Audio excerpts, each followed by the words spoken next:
Captain, hand me my map case, please. Yes, sir.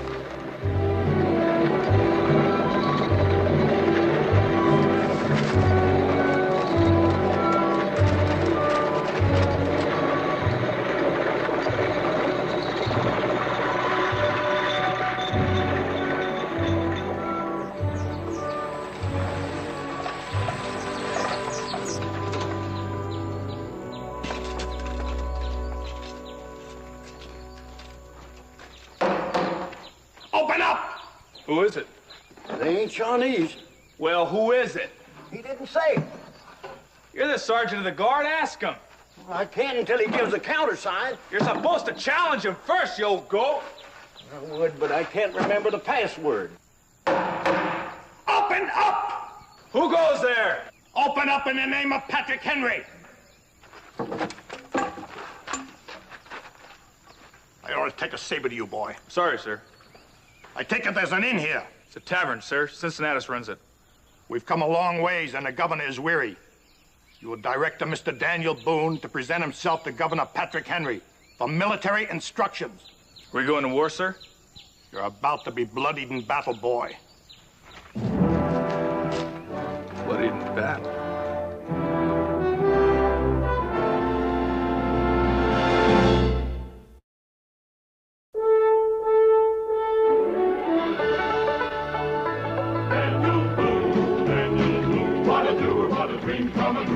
Daniel Boone. From a coonskin cap on the top of old Dan to the heel of his rawhide shoe, the rippin'est, roarin'est, fightin'est man the frontier ever knew. Daniel Boone was a man, yes, a big man, and he fought for America to make all Americans free. What a boom, what a doer, what a dream come a truer was he.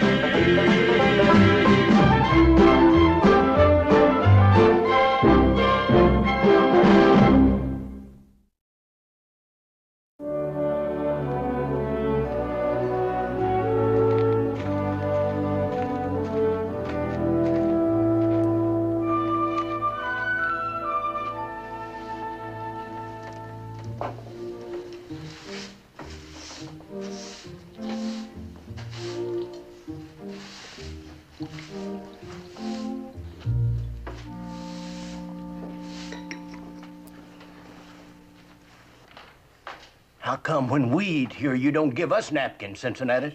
Well, he's gentry. You'd most likely blow your nose in it.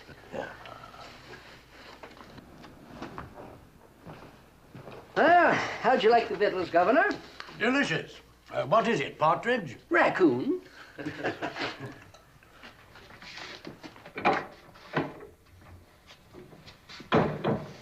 Governor Henry. Daniel. You've traveled quite a piece. We're mighty proud to have you in Boonesboro. Well, you may regret it when you learn the purpose of my journey. I'm here to recruit every able-bodied man in Boonesboro into the Virginia militia. Well, you do us honor, Governor, but I'm afraid that's impossible. You question my authority? No, sir, but it's still impossible. Half the men are at Bone Lick processing salt. Leaving you how many men? 27. Well, beggars can't be choosers. I'll take what I can get. Now, you'd be leaving this fort defenseless. Against what? The Indians. Been raided lately? No, sir, but we've always had enough men in the fort to discourage the Shawnee from thinking about it. Once we left... Oh, you frontiersmen are always magnifying the dangers from the redskins. Why, for every scalp taken, must be 100 stories. If you're really worried about your women and children, send them back to civilization. This is our civilization, Governor. This outpost on the edge of the wilderness? This outpost on the edge of the wilderness is our home. May I remind you, Daniel, that Kentucky is still a county of Virginia. I am empowered to levy troops, and you, as a captain in the Virginia militia, are going to lead them.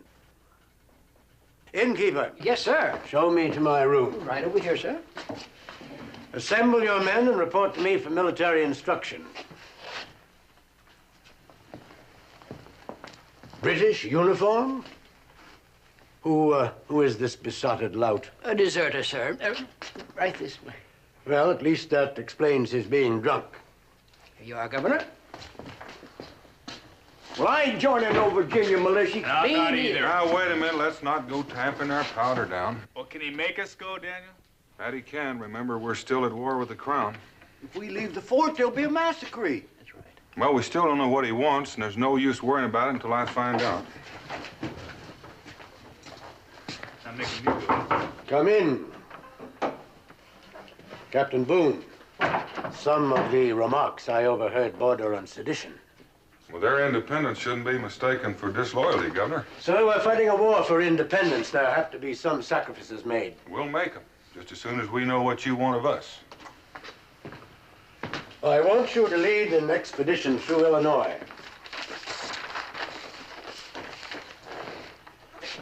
This is Fort Cumberland, strategically located on the Chillicothe River and consequently coveted by the British. We know that a battalion of dragoons is en route from Detroit to seize it. And my mission would be to relieve Fort Cumberland. Or recapture it if the British have taken it. With a company of men. Well, if that's all we can muster. Wouldn't it be easier to try to ambush the British before they get to Fort Cumberland? Oh, Boonesboro's 165 miles from it. The British can be there from Detroit in 4 days. We can be in Stover Station in 3. It's closer. Stover Station. Well, correct me if I'm mistaken, but the only way the British can get to Fort Cumberland is by crossing the river here. At Stover Station. What if they were to get there to find that footbridge was gone? You have a head for strategy, Daniel, but your plan blows up if they beat us to the bridge. We'd just have to make sure we got there first, wouldn't we, Governor? It'd be quite a feat, sir, if you pulled it off. It would be a coup. By thunder, Alexander Hamilton would give Virginia the respect she's due.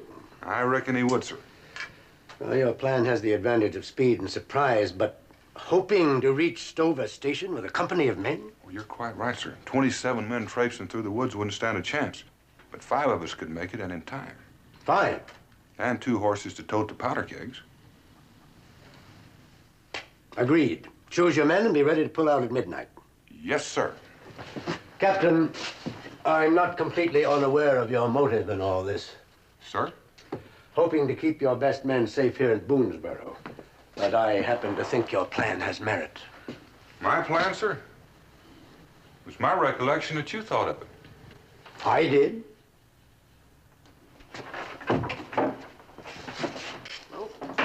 What'd you tell him, Daniel? He told me, Cincinnatus, like he has the right to tell all of us. You mean we're going to have to leave the women and young'uns behind? Well, 5 of us will. I'm calling for volunteers. You know you can count on me, Daniel. Well, Cincinnatus, it's a long trip up the Chillicothe to Stover Station in Illinois. Over 100 miles we'll have to trek in 3 days. And I'm not sure you could keep up, but I'm beholden to you anyway. Crikey, I can keep up with the best of you. How do you think I made it all the way to Kaintuck? And over the Cumberland Gap, in my pep shot pouch. Well, now, you stay put, Cincinnatus. Take me, Daniel. I saw one of the king's men lay a saber to my paw once because he was a bondsman. I got a staking going. Then you'll go along, Jericho. And you can count on me, too, Daniel. No, I couldn't, Tupper. Not since you married the widow and have the 6 children. You'd be thinking of them every step of the way, and I couldn't blame you. Well, there's hardly a man among us who ain't hitched. Well, that's true, apart from a few pagan exceptions. Well, it's not your war, Mingo. Any war where freedom is at stake is every man's war. Besides, should it matter to Patrick Henry who helps him to achieve glory? Glad to have you along. We'll need supplies, 2 pack horses, and enough powder to blow an English footbridge to Kingdom Come.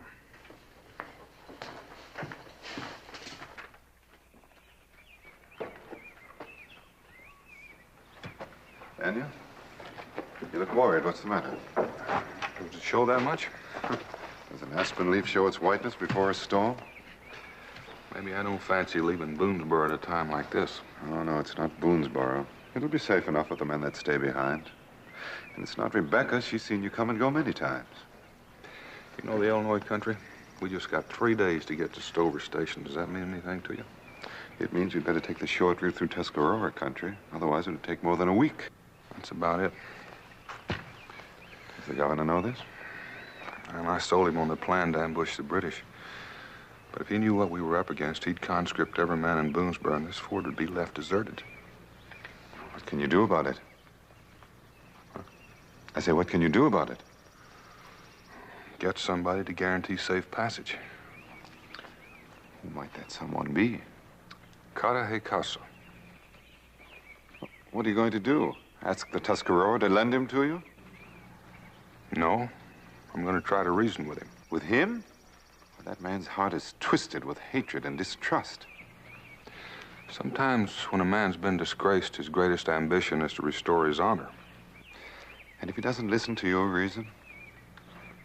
Well, I did him a favor once. I can only hope he's willing to return it. When do we leave? You better stay here. If I'm not back by midnight, tell the governor.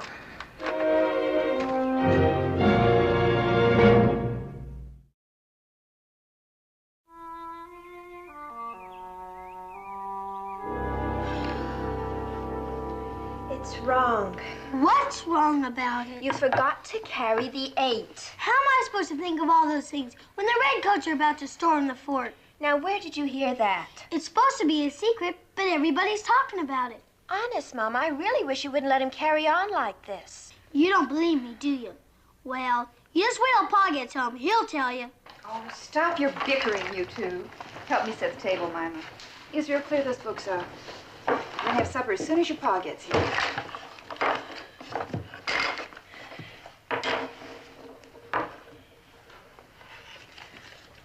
Supposing what Israel says is true. What do you mean, suppose it? It is true. Oh, hush. Do you think they'll take Jericho? You're fond of him, aren't you, darling? Well, I just used him as an example. Seems like only yesterday you were picking berries and climbing trees. Now you're worried about him going off to war. We don't climb trees anymore, Mama. Do you think of him often, Mima? Well, it's funny. When we're together, he's kind and gentle. Just before I go to sleep, I'll think of something he said. It isn't funny at all. It was when he said it. Oh, I don't know. It's all mixed up. I know, Mima. Why is that? You're growing up, darling. If they do take him, I think I'll die. No, you won't. You'll just remember till he comes back. Pa! Tell him about the redcoats, Pa. Tell him. He can tell you it's supper. Now you go wash up, young man. Jericho, you'll be staying for supper. Thank you, ma'am. I brought Jericho along to help you move. Move? Well, I'll just feel safer with you and the children back at the fort. Is something wrong? No, but I'll be gone for a spell. How long? Oh, just a few days. Well, you still have to have some supper. Well, I haven't got time to eat, but you could fix me something to eat along the way. Guess we may as well get started. Mine must start collecting our things. I keep telling you, Jericho, but you wouldn't believe me. How long will it be before the redcoats get here? We're not going to wait for him to come here, Israel. We're going after him. The whole fort? No, a special party of scouts. Oh.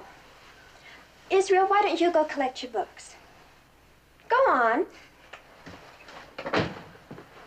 Does that mean they'll be leaving you behind? Maybe yes, and then again, maybe no. Well, I'd feel a whole lot safer if they did leave you behind to protect us. You would? Mm-hmm. A whole lot safer. And how would you feel if I had to go? Well, I'd be scared. How scared? Well, I don't think I'd get a wink of sleep worrying about you. You wouldn't? Not a wink. Pa! Bye, Pa.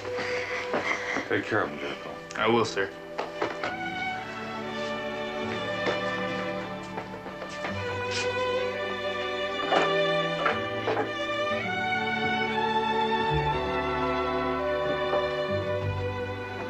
Becky.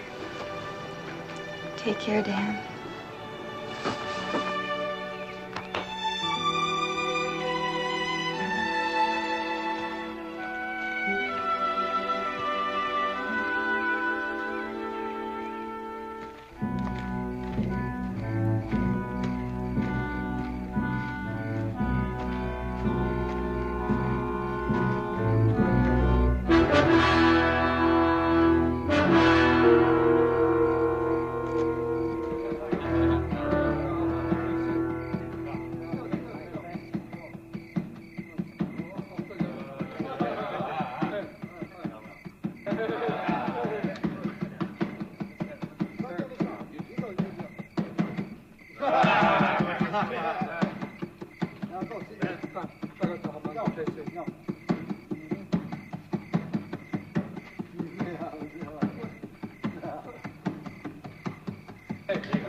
Well, you're a long way from home, Boone.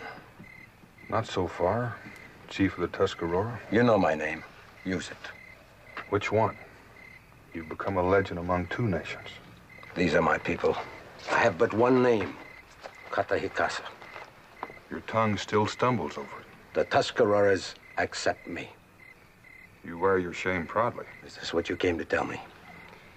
No, Major Clark.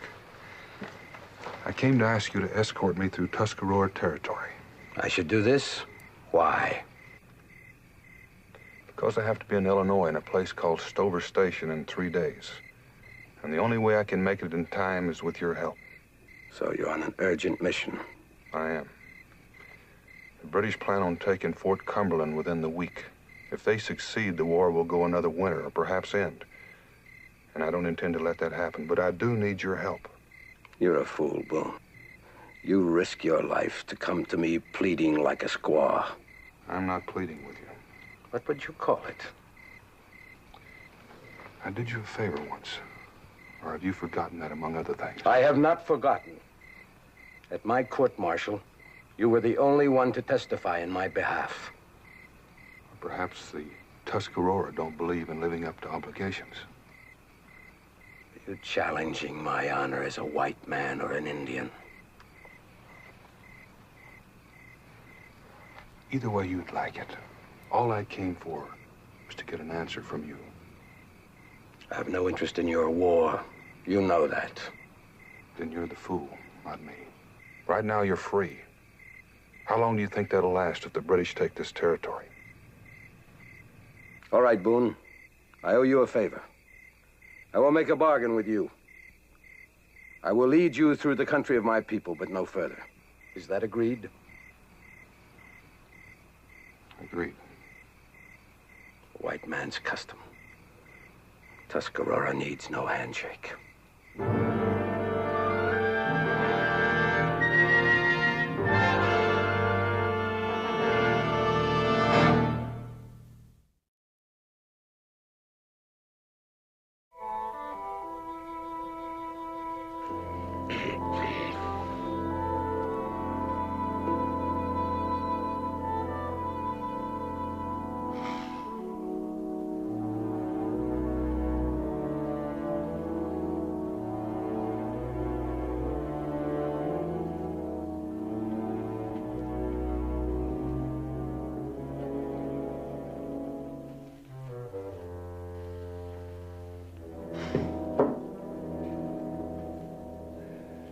O Lucius, Quintius Cincinnati, savior of Rome, hast thou come to deliver me with a tot of rum?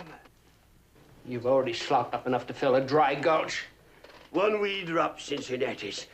A tribute to independence, eh, lad? You're just about as independent as I can stand, Matthew Elbridge.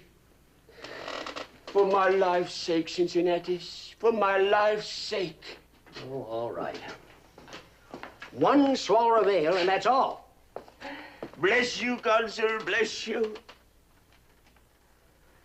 He saw, but blasted with excessive light, he closed his eyes in endless night.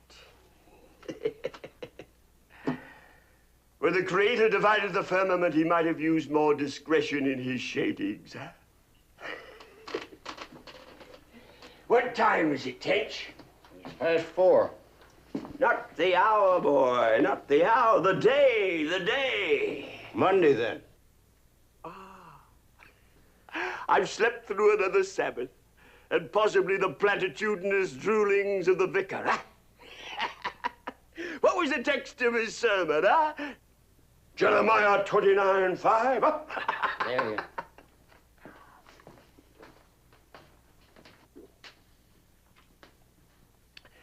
Build ye houses that ye may dwell in them. Plant ye gardens that ye may eat the fruit of them. Build houses and plant gardens, eh, Mr. Elbridge? We're not that lucky. Aye. But we will be once we've shown the crown the business end of our muskets, eh? You talk with an easy conscience for one who still wears the king's colors. Tupper. My sergeant major might have called it desertion, Mr. Tupper. I choose to think that I have made a covenant with freedom. Was it freedom you were after or sanctuary?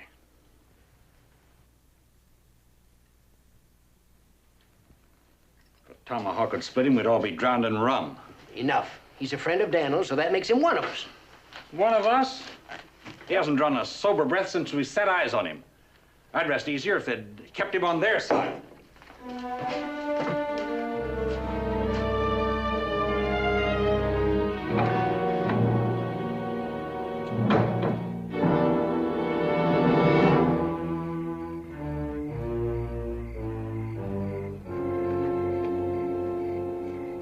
It's past midnight and we're still waiting for Mr. Boone. This has all the earmarks of treason. Yes, sir. Sir, I assure you, if it's in his power, he'll be here. Who are you? Mingo's a friend of Daniel's and of the settlement. Heaven help us if our cause depends on such improvised alliances.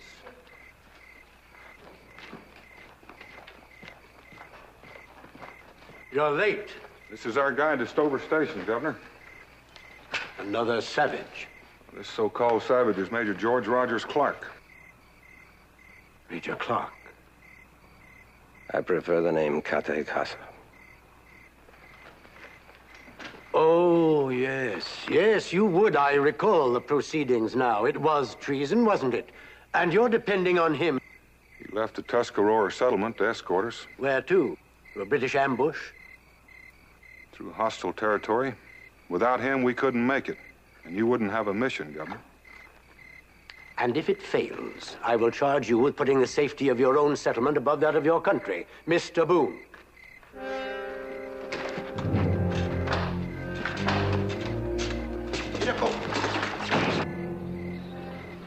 You got a trusting friend, Mr. Boone. The pack horses are ready, Daniel.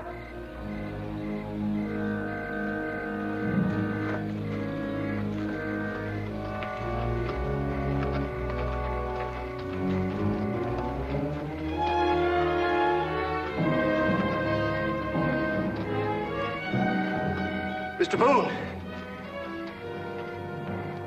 Take me with you, sir. Where we're going, Mr. Elbridge? I don't care. Perhaps you ought to care. You can use another musket, can't you? I can use another musket, providing it's there to use when we get to Stover Station. It's going to be a long trek through the woods on foot, without a drop of spirits. I was a soldier once. Is it liberty you're after? I want to feel free of that fear in my belly every time I hear a cannonball. I'm a coward and a deserter, Mr. Boone. I'm no good to anyone here, even to myself. Give me a chance to resurrect my soul. Come along, Mr. Elbridge. Thank you, sir.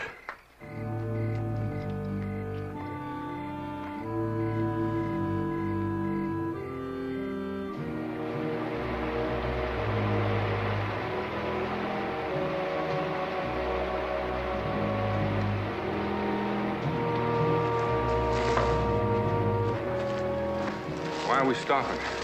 For want of a boat. Well, we'll just ford it. The river's swollen. What's the matter, Major? Didn't the Tuscarora teach you how to swim?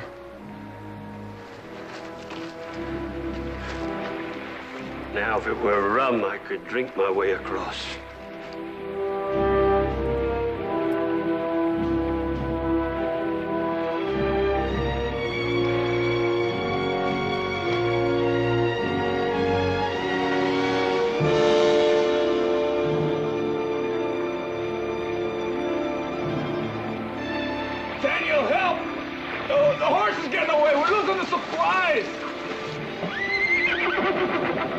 We're losing the powder.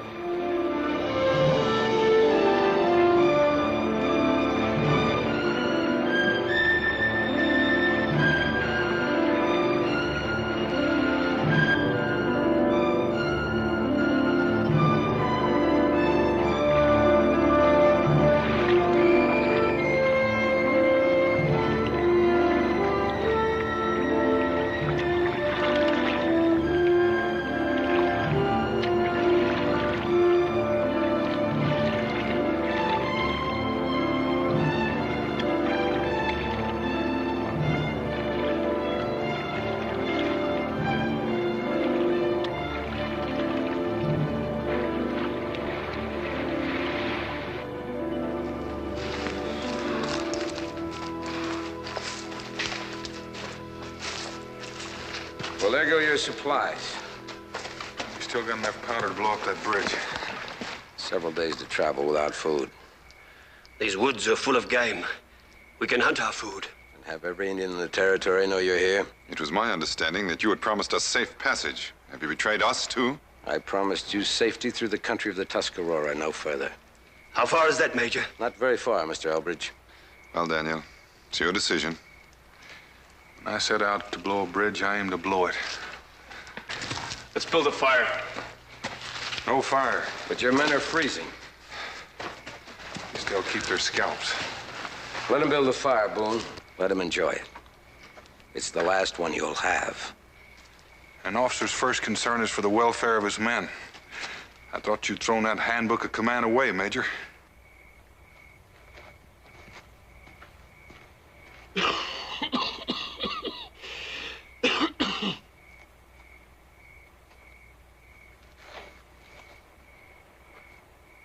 Well, Mr. Elbridge, you look like a man who needs a drink. I swore off. At least till this is over. Besides, where would a man get a drink out here? But why did you do it? You were on the winning side. Join Boone? I had a dream once of starting fresh. A new continent, a new nation. Free of oppression, free of want.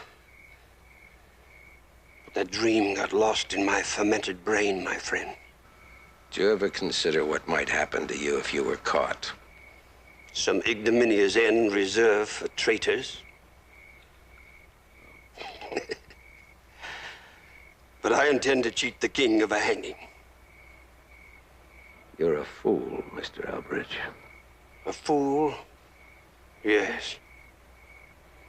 But I may yet die a man.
I'm sorry, Daniel.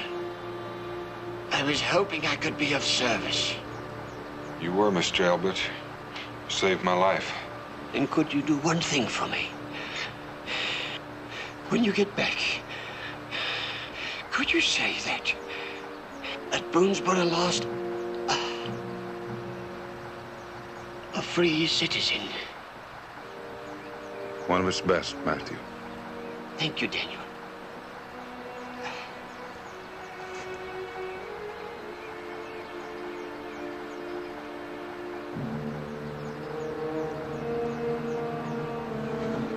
Wood devil.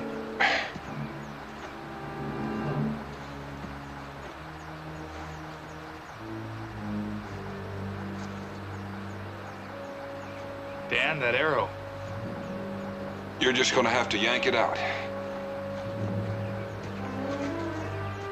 Don't play around with it, boy. Show him, Major. You gotta pull it out. It's gonna hurt, Dan. He got away. He can alert every British garrison from here to Stover Station. And we can still stop him. We haven't got the time. Let's move. You're worth a lot of money to those Indians. 10 pounds a scalp, and they know you're here. If we try to flush out every Indian we run across, we'll never make it to that bridge. You think you're gonna make it with this leg? That's my worry, Major. What are you trying to do, Boone? Put a feather in Patrick Henry's cap, or your own? What about Elbridge? We're gonna bury him, aren't we? We can't afford another casualty. As a soldier, he's entitled to military honors. What is this war, my boy? What is war to you? Ceremony with drums and a bugler? I don't know. I've never been in one before. Well, you're gonna know before you reach Stover Station. Boone will get you all killed if you insist on going on with this. Elbridge is dead. If you want to quit on him, it's up to you. I'm going on. Don't look at me. Look at this. It's Iroquois, not Tuscarora. Right. I agreed to see you safely through Tuscarora territory. Well, you're through it now. I've paid my debt to you. I owe you nothing. That was our agreement. Well, good luck to you. So you're walking out on us. Major Clark is very good at walking out on things. That's right. I'm a traitor, Mingo. What makes you think I wouldn't lead you into an Iroquois ambush if I stayed? Nobody ever proved those charges against you. You neglected to read the court-martial proceedings, Boone. If you'd stayed around to try to defend yourself. Why? For what reason? To answer lies and false accusations? I never lost my faith in you, Major. Major. Ha!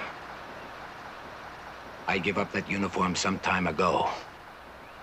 The ways of the Tuscarora are my ways now. I have no further obligations to you, Boone. From now on, to betray you would be a duty, not a shame. That uniform may be harder to take off than you think. Let's move.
Making it all right, Daniel? What are you doing back here? Your place is up ahead. Well, didn't you hear me? That's an order. Well, at least you could stop and let me change that bandage. I'll let you know when I need to change the bandage. Now get up there where you belong. Look, I don't want to argue with a crippled man, but that bandage has got to be... You want to be a soldier, don't you, boy? The first thing you learn is to obey an order. He's right about that leg, though, Boone. You got to stop the bleeding. What are you doing here? What difference does it make? A lot of difference. After the way you talked yesterday, I don't think I trust you very much. You got plenty of reasons not to trust me, boy. I've had plenty of time to make arrangements for that ambush. Then you better be going back where you came from. Put the gun down, Jericho. Are you gonna take his word for anything? He hadn't said anything yet. Now, go on up ahead. No, I don't care to turn my back on him. Don't you hear an order, soldier? Move! Get out of here! I'll take care of Boone.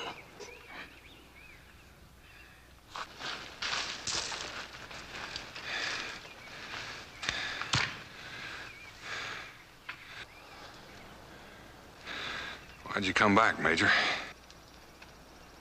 I don't know. Yet.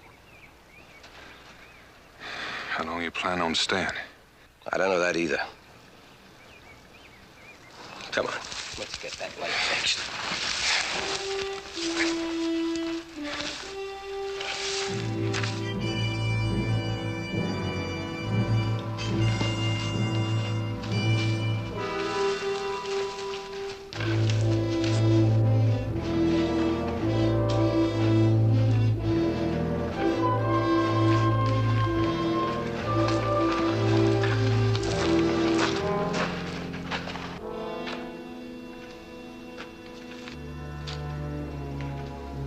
We'll rest here. Face too fast for him? No, for me. The Iroquois have a settlement a few miles up from here. He's burning up with fever. We ought to get him there. And get him killed? You already said his scalp was worth a lot of money. I can handle that.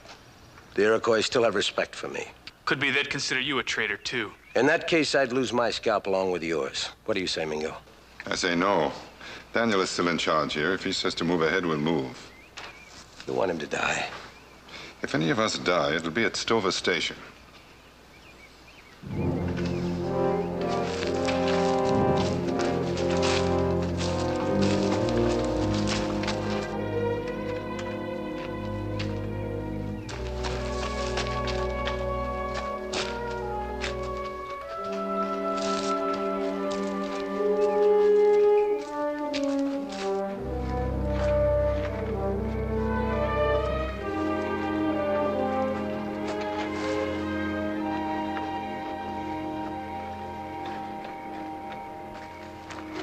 Where do you think we are, Captain? Iroquois territory. It's not what I meant. Somewhere near Stover Station. But you can't be too sure of that. You've had to let me lead the way. A man half delirious with fever can't always be sure of his direction. So you still have to trust a traitor, don't you? Why? Why do you want me to quit, Major? Why would you want to see a man give up?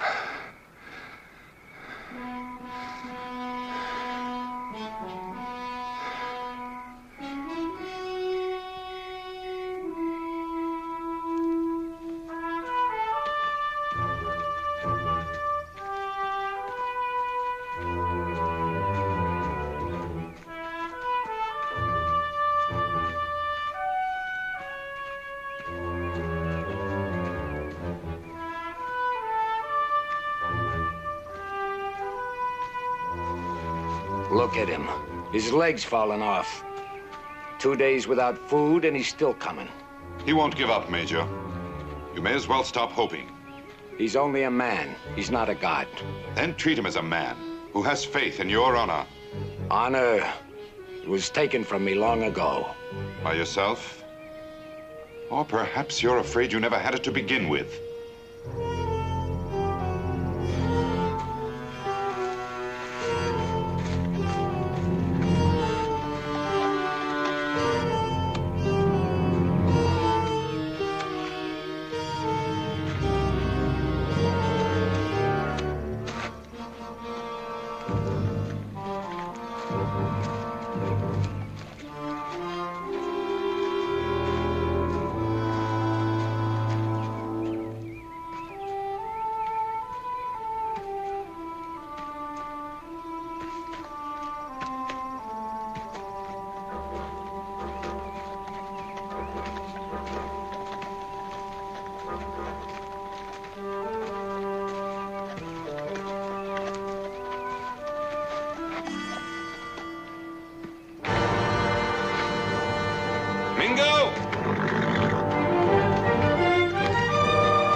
He's only a man, Mingo.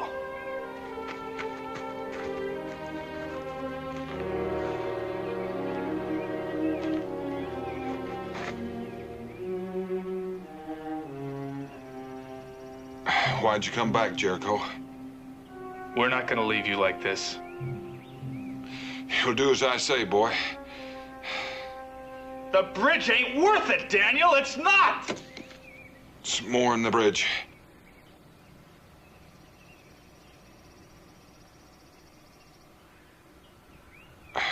Look out there. Tell me what you see. Tell me. Cane and clover and grass. A sign of good soil. A farmer couldn't ask for better. That's what you aim to be, ain't it, boy? Yeah. The bridge. Oh. Let's get him on a horse. No. You've been relieved of your command.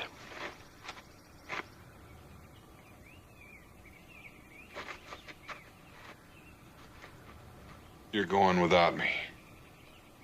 Boone, your leg's crawling with death. You're still playing soldier. Well, maybe we don't mean to take orders anymore. He's still in command here, Major. And you're still gonna lead us to that bridge. How you gonna tote the powder kegs? On your backs?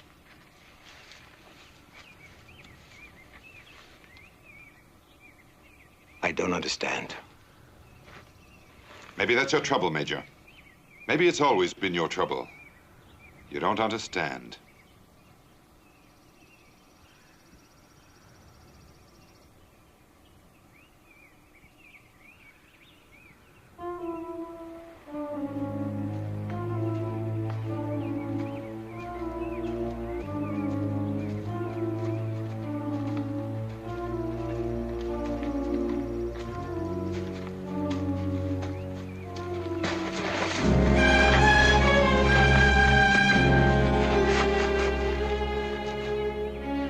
You still want to go on?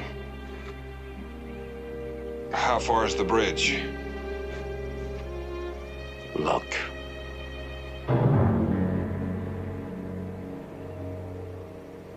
We can still get to that bridge in time to blow it up. What are your orders, Major? What made you so sure I'd get you here? I figured you never could take off that uniform.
How much time do you need? Give me 10 minutes.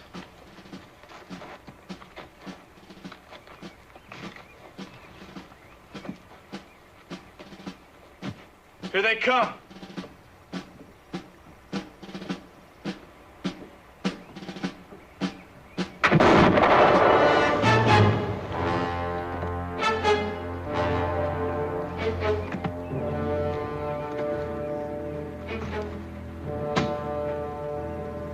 Too fast, Daniel. You've got to hold him.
charges have been dropped.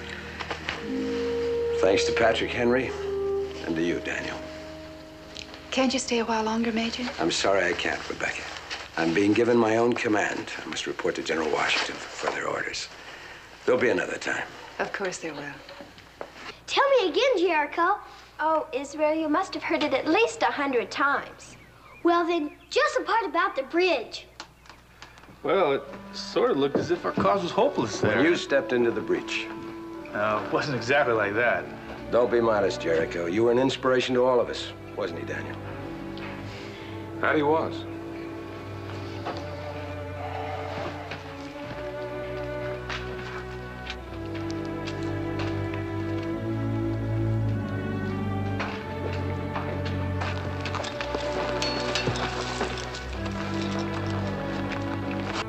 Tuscarora will miss you. And I'll miss them. I'm sure you will. They taught me how to endure. As you did, Daniel.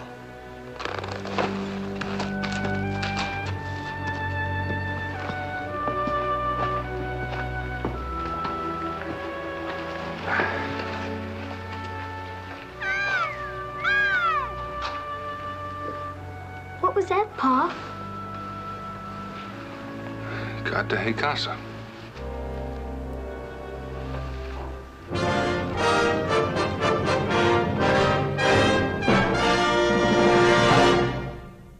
Daniel Boone was a man, yes, a big.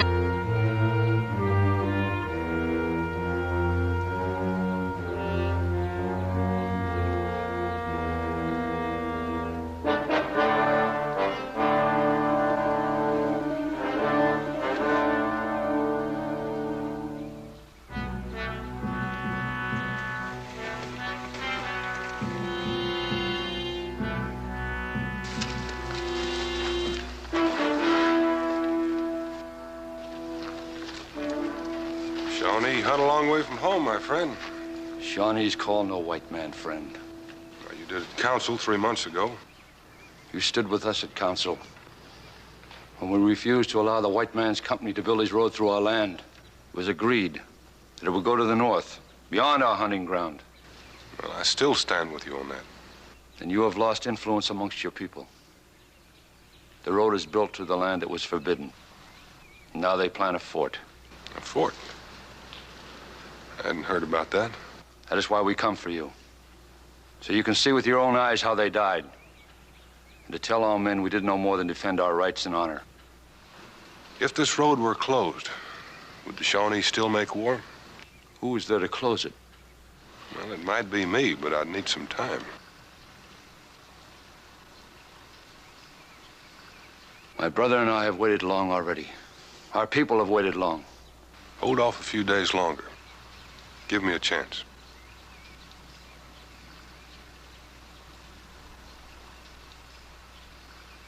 We have trusted you in our council.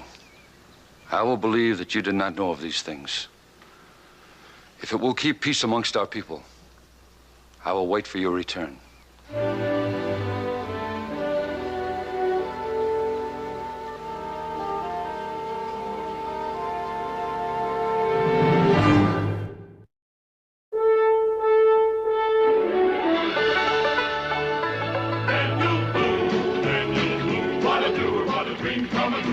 Daniel Boone. From the coonskin cap on the top of old Dan to the heel of his rawhide shoe, the rippenest, roaringest, fightingest man the frontier ever knew. Daniel Boone was a man, yes, a big man, and he fought for America to make all Americans free. What a boom, what a doer, what a dream come truer was he.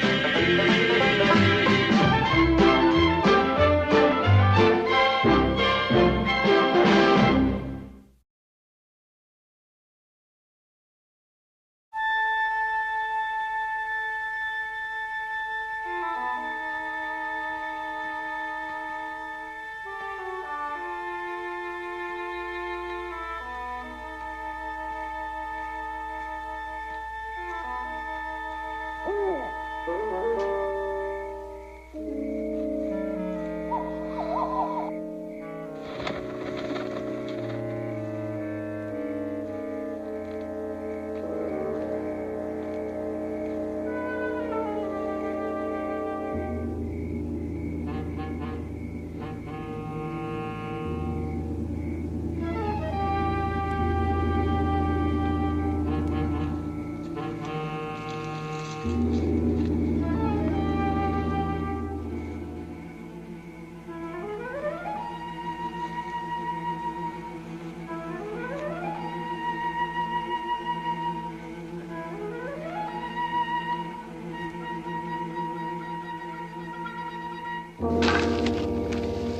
how many miles stay, Mr. Cassidy? 30, give or take a fraction.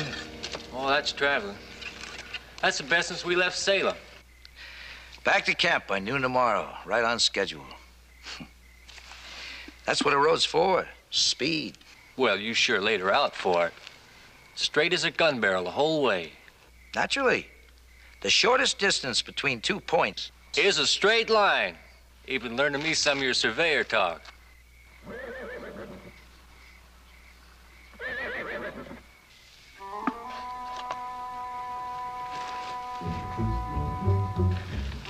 Phelps?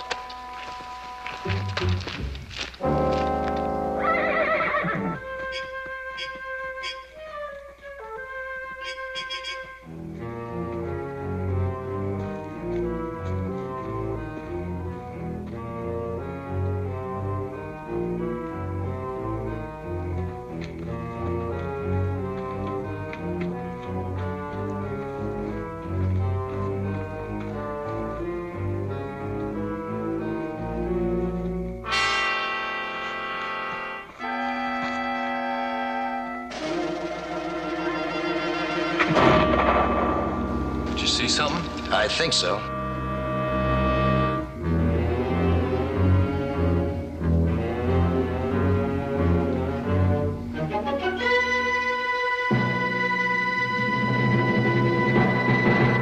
Shawnee. Young one, too. They're apt to take it hard. How could I know? Couldn't I reckon, not in the dark. You better keep your mouth shut as far as the rest of the crew's concerned. Wouldn't want them getting a case of Indian jitters when everything's going so well.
Must be the same ones that camped back yonder.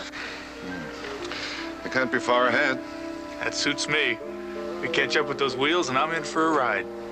A ride? And don't look at me with those legs of yours. You only have to take half as many steps as anybody else. Come to think of it, he does have us at a disadvantage.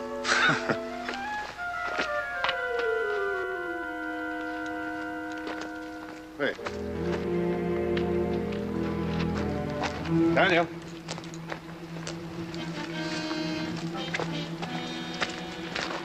Shawnee. Does this mean the same thing to you that it does to me? It's a warning, isn't it? Now, it's not like Red Hand to go back on his word. He said he'd give us time. Unless he had good reason. Well, in that case, we could be in for an awful lot of trouble.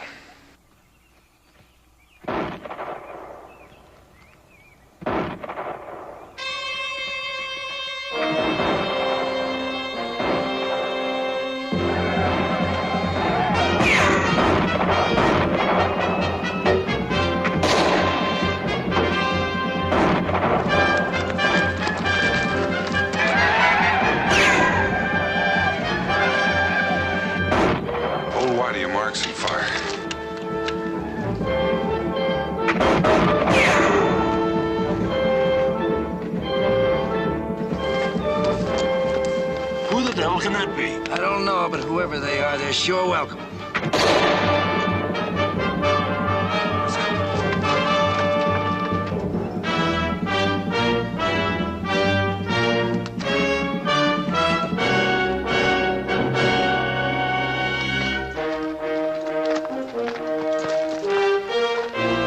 Boone, where's the rest of your party? Well, looks like the three of us was about enough. Who sent you in? The Shawnee. So they attacked you, too. I was hoping to avoid a showdown, but it was bound to happen, I suppose. The only thing now is to teach them a sharp enough lesson to take the fight out of them, which we could have done right here with your help, but you overdid your bluff and chased them off. That's just what we wanted to do. I don't understand. Well, Mr. Cassidy, if you or any of your men had so much as barked the hide of one Shawnee, we'd all be done for. Red Hand sent me here, and that was his message. Mr. Cassidy.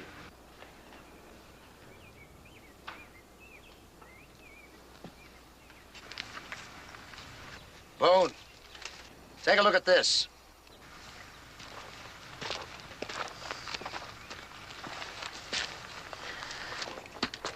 What's your friend Red Hand got to say about that?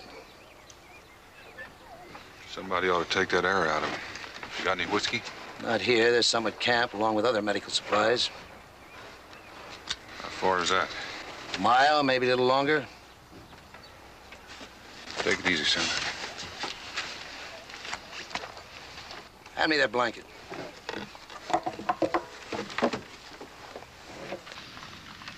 Mr. Cassidy.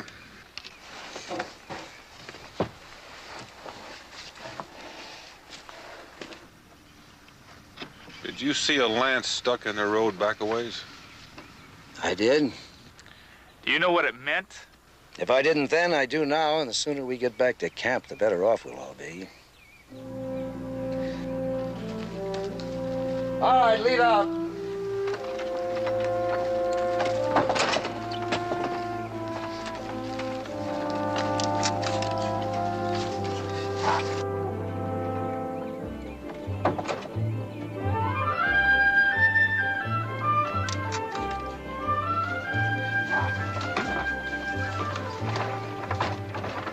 What do you think, Daniel? Well, I'm thinking if we set out to stop an Indian war, we're off to a mighty poor start.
They sure makes good time. That shows what a road will do for you. Hey, ain't that Daniel Boone with him? Sawyer, you put Phelps in the survey tent and see that he's comfortable. Heat up some water, get my medical kit. I'll be in to take care of him. A couple of you men get up there and give me a hand. I'm not as obstinate as you think I am, Boone. Merely practical. And I do have a responsibility to my employers. Surely you don't actually expect me to abandon all this? It's not what I expect, it's what's right. This is Shawnee territory, and you're here without their permission. You were at that council meeting? You know, we made an agreement with the Shawnees before we cut one stick of timber. I know you made an agreement to bend your road 10 or 15 miles to the north so you wouldn't cut across their hunting grounds. That was a technicality. It turned out to be impractical. I contracted to complete this road before winter set in. I mean to satisfy my contract. The only way I can do it is to go straight through. The point I'm trying to make is that the Shawnee didn't want the road in the first place. But they gave a little. And now you've gone and broken the agreement. I understand their attitude completely. Might even sympathize with them, in fact, if they weren't Indian and the worst ones of the lot besides. What have you got against Indians? Nothing. Absolutely nothing. Except that they make this country too dangerous for general settlement. And settlement is my business. Rum? We're much alike, you know, you and I. With the same job to do. I like to think we go about it a bit different. Frontiersmen, they call us. We're more than that. We're the builders. If we're hard men in our way, it's because we have the hard things to do. In the end, the way we think and feel don't count. Only how well we prepared the way for those who follow. Or how much money your company will make from the lands they've stolen from the Shawnee. They'll lose it someday anyhow, you know that. Does it matter how? It does to them. I've told you I sympathize with the Shawnee. But we're not here as illegally as you seem to think. The sympathies of the Continental Congress happen to be with us. I find that hard to believe. Why? They're practical men, too. They seem to feel this road we've built will be a very useful military highway in case there's trouble with the British. To say nothing of the fort we promised to build. If there's fighting here, it won't be with the British. And you won't build your fort. Red Hand will see to that. If you'll take my advice, you'll pack up and get out if it's not too late already. That almost sounds like an order. Take it any way you like. You sound like you're siding with the Shawnee. In this case, I am. I refuse to be intimidated, Mr. Boone. Mr. Cassidy, I'm trying to save your life and the lives of everybody in your company. Don't you feel any responsibility for those men? Are you finished? Not quite. I want to know why the Shawnee attacked you today. Do the Shawnees ever need a reason when the odds are in their favor? That doesn't answer my question. I've had enough of your insolence, Mr. Boone. Good day. I don't mean to interrupt, but that wagon ride didn't do Phelps any good. I'll take care of him. I'm sorry you had to make such a long trip for nothing. Draw on us for any supplies you need.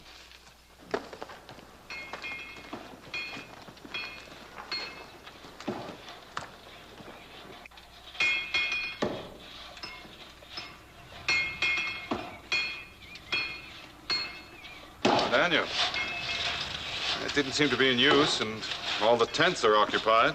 We'll have to get something better than this for stopping arrows. He wouldn't listen? No.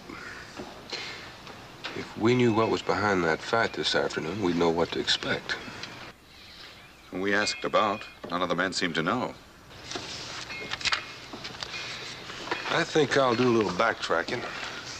See what I can find out. Save me some supper.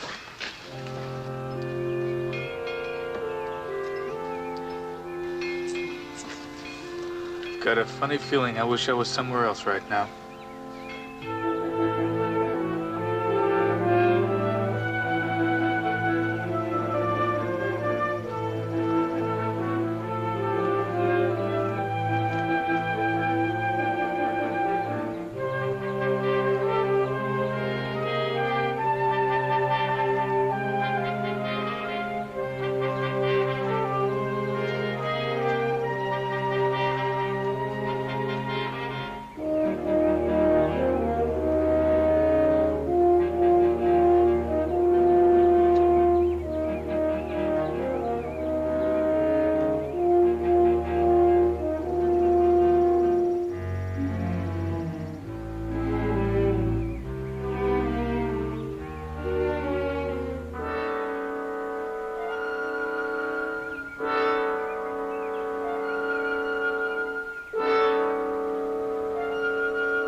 point of sending out a search party?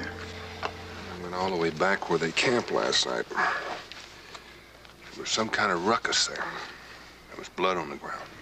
And I reckon it's not safe to start back in the morning.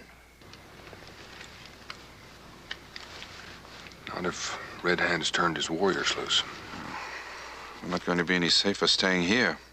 It's about the size of it. Is Cassidy here? Over there.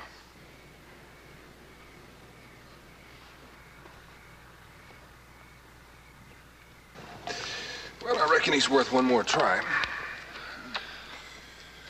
Keep it hot for me.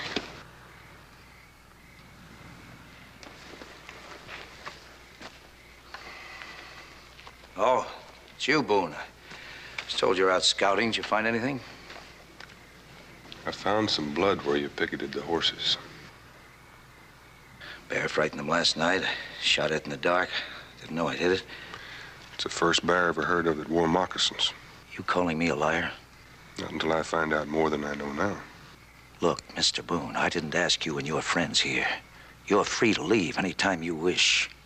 I wish I could take you up on that. But this goes beyond me and my friends. Red Hand made that clear enough. I guess we could use 3 more guns in case the Shawnees attacking for us. Well, they'll attack. You can depend on that. The sooner the better, then. Our contract is to clear this land. If it means clearing out the Indians, I'll do that, too. Have you ever had a finished fight with a Shawnee? Or any other tribe of Indians, for that matter? This isn't our first settlement contract. And I've killed my share of Indians. Well, in that case, Mr. Cassidy, if I were you, I'd get some sentries out. And I'd get those logs yonder piled in some sort of breastwork, or you're not going to get a chance to kill very many more.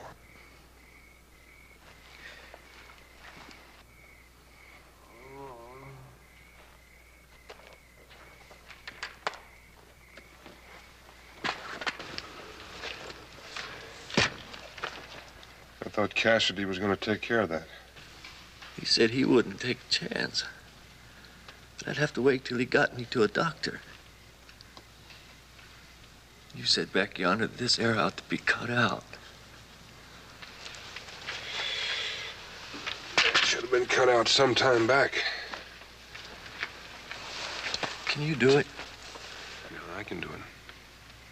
But I can't guarantee you'll live. You've carried around too long already. There's a chance. There's gotta be a chance. But it's worth a try.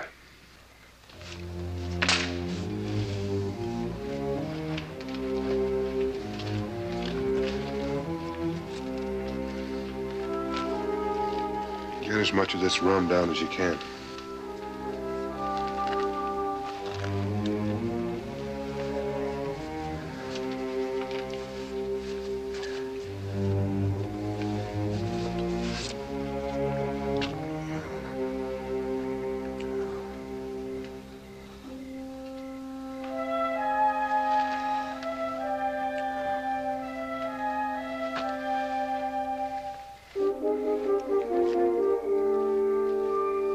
Your duty night's missing. Get out the sentries, double them up, and change them every hour from now on. Ground and Harper. The rest of you fall, too. We may be headed for trouble, and we better be prepared. You get those wagons into that gap there. Snake some logs in to close up the others. All right, move!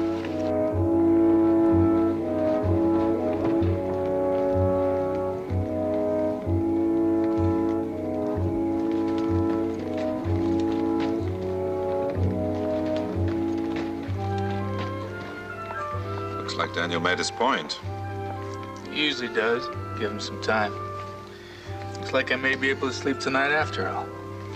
Don't overdo it. You may have to wake up in a hurry.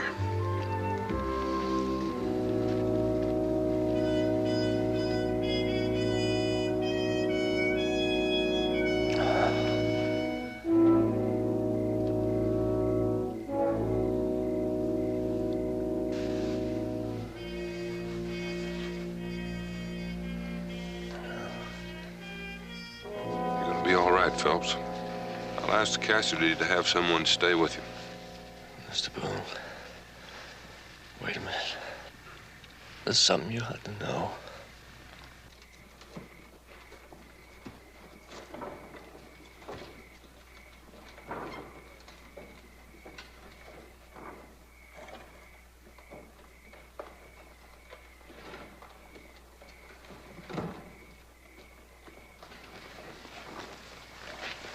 Boone? What were you doing in that tent with Phelps? I took that arrow out. What'd you want him to do, Cassidy? Lie there and die so he couldn't tell me about that Shawnee boy you shot? So what do you intend to do about it? I don't know yet. You've already made a liar out of me. I promised Red Hand there'd be no bloodshed. It's an unfortunate accident. That's what Phelps said. I hope I can make Red Hand believe that. You mean to talk to him? If I can. You see, I made him another promise, too. I told him I'd close this road. That's one I aim to keep. Over my dead body. That may be, too. Boone, a short time ago, I said you were free to leave. I'm afraid now I'll have to change my mind. Sawyer? Yes, sir? If Boone and his friends try to leave this camp, shoot them. I have reason to believe they're in league against us with the Indians. To avoid trouble, take their guns.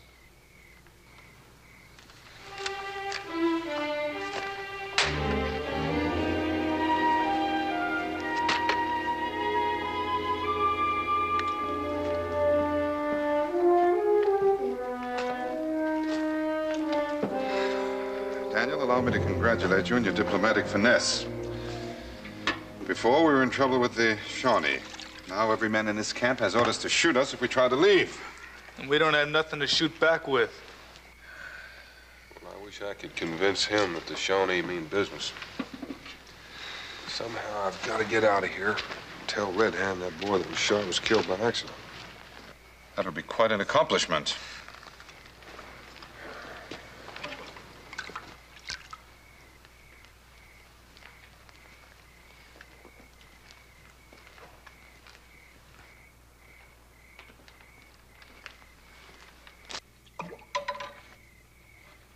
You know, Jericho, I think you need a bath. Now hold on a minute. I just swum a river yesterday. While we're on the subject, I think you need one, too. I take that as a personal affront. I swam the same river that Jericho swum. Only yesterday. Well, unless you boys are awful thirsty, I'd start figuring out another way of emptying those water barrels.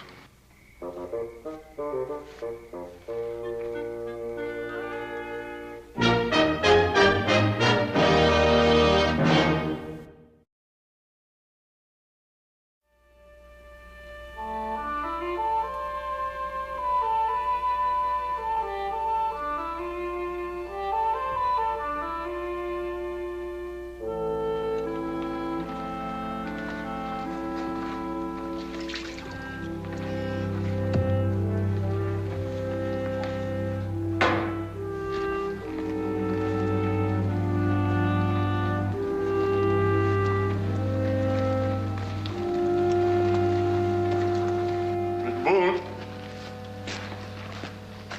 I just left Phelps. He slept well and his fever's down. No doubt you saved his life. He may not thank me if the Shawnee take us over. Well, you think they're out there? They're out there.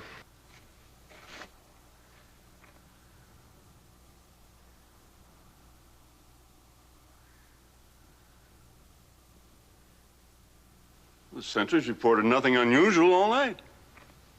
I've never seen a quieter morning. Just listen.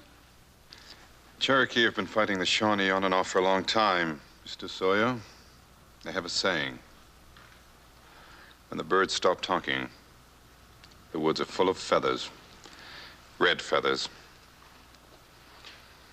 Well, whether we like it or not, we're going to have to go and find out. Glad to know you've changed your attitude, Boone. That's the kind of talk I like to hear.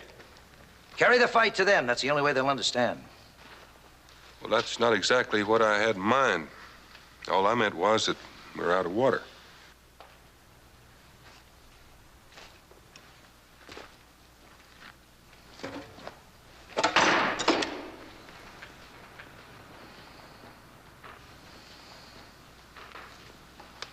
suffer for this.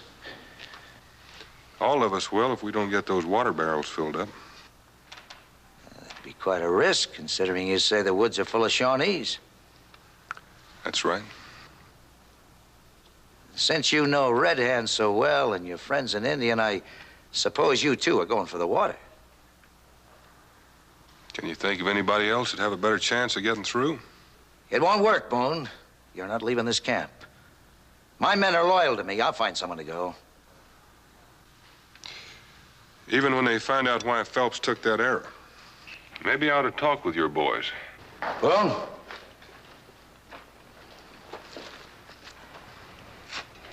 You and your Cherokee go for the water. I know, of course, that you'll talk to Red Hand. If I can get close enough to him without getting killed.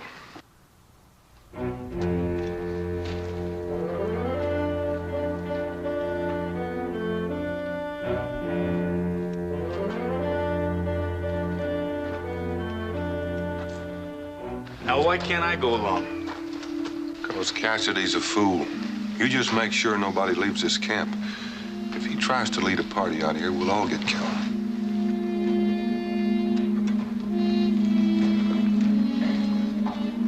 I've assigned 5 of my best marksmen to go along with you. We're going out after water, not Indians. I don't want any man to leave this camp. Now open her up.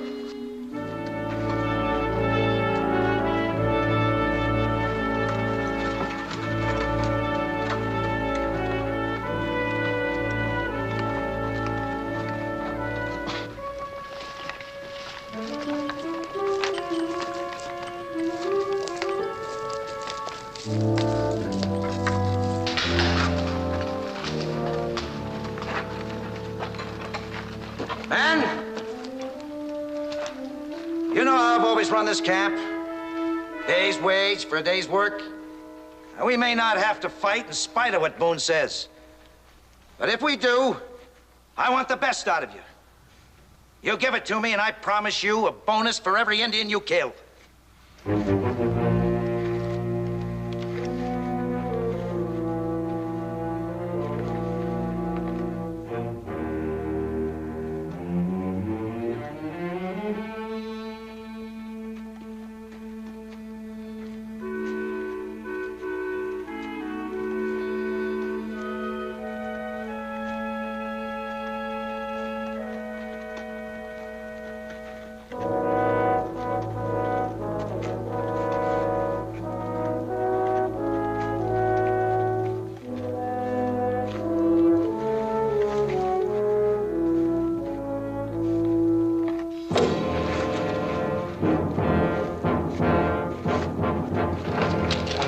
Indians. It's likely the same little bunch that jumped us yesterday.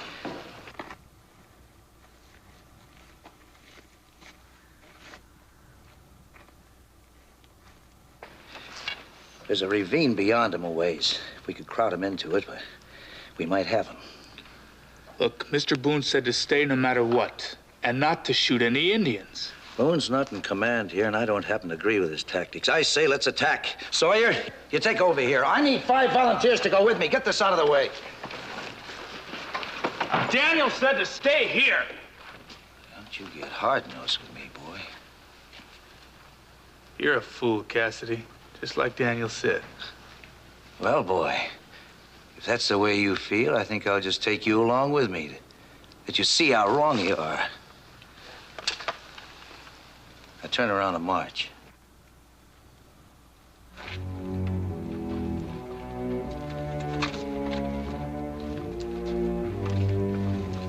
All right, close the entrance.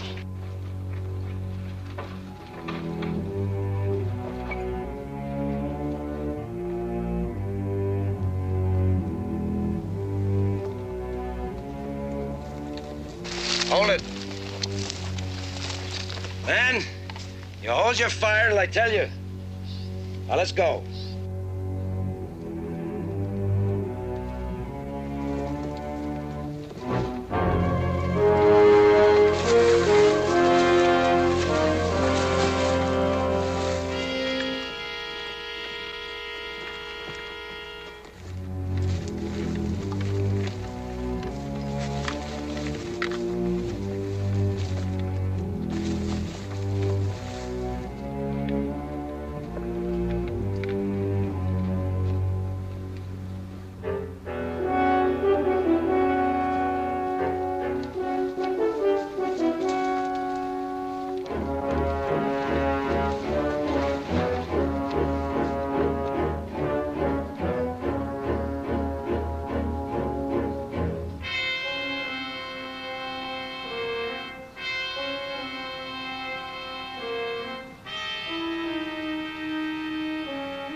Let them box now. Start counting your bonuses.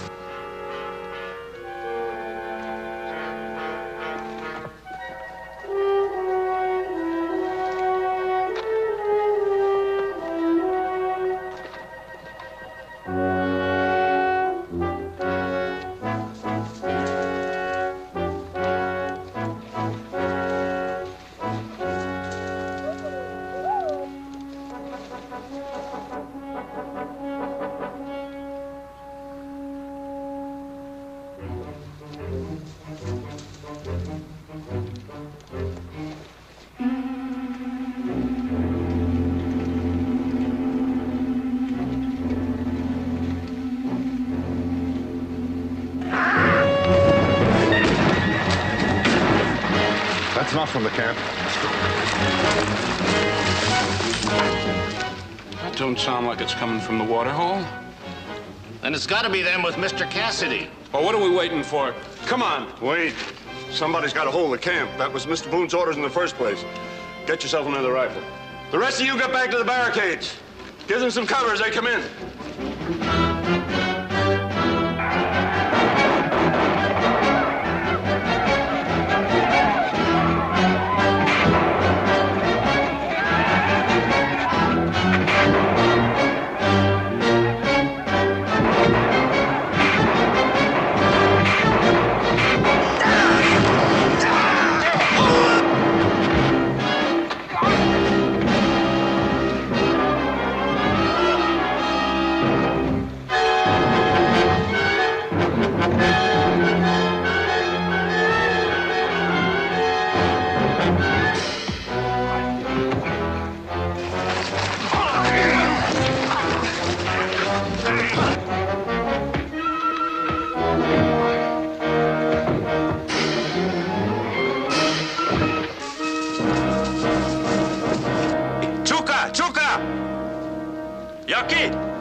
Cassidy couldn't wait. What is he trying to prove? Well, he tried to prove that Indians won't stand and fight. He's not the first, and he probably won't be... Daniel. Jericho and Cassidy. Get that water back to camp, Mingo, and don't let another man outside that barricade. Daniel, you'll never make it. Well, if it was just Cassidy, I'd be tempted to let Red Hand have him. But you know what they'll do to Jericho. Give me an hour, then use your own judgment.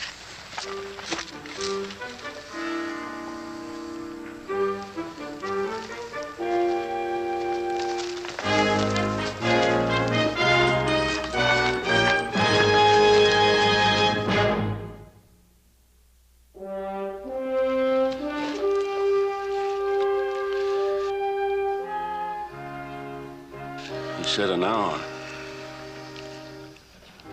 Past. I know. Think we should send a rescue party out? Cassidy did that. Now look where we are.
life, Tall Bear, and the lives of your friends.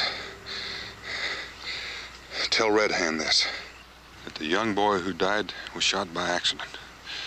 I gave Red Hand my word that the road will be closed, and it is closed. There's been enough killing. This land belongs to the Shawnee.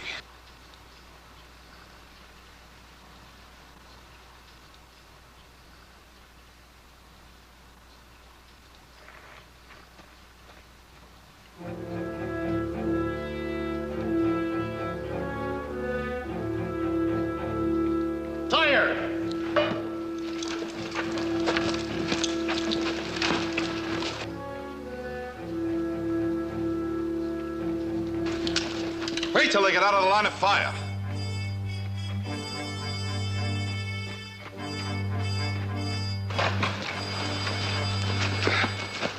Fire at will. No, hold your fire.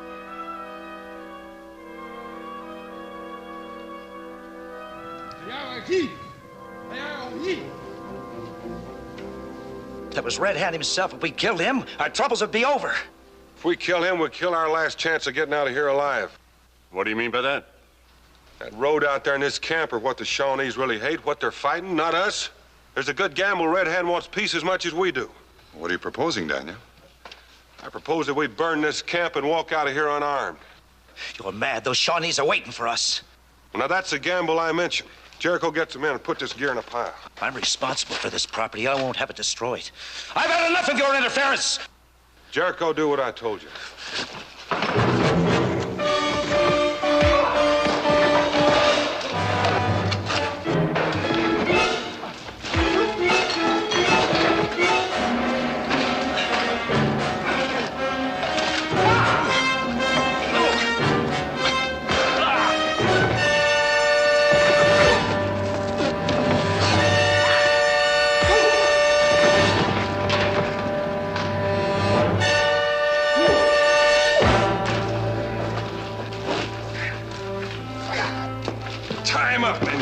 Put him in a wagon.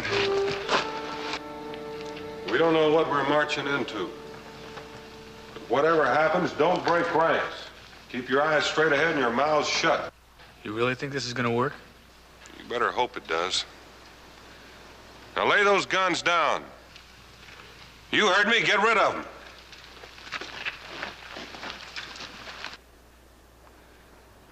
Jericho, when we move out, touch off the gunpowder. Let's go.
Well,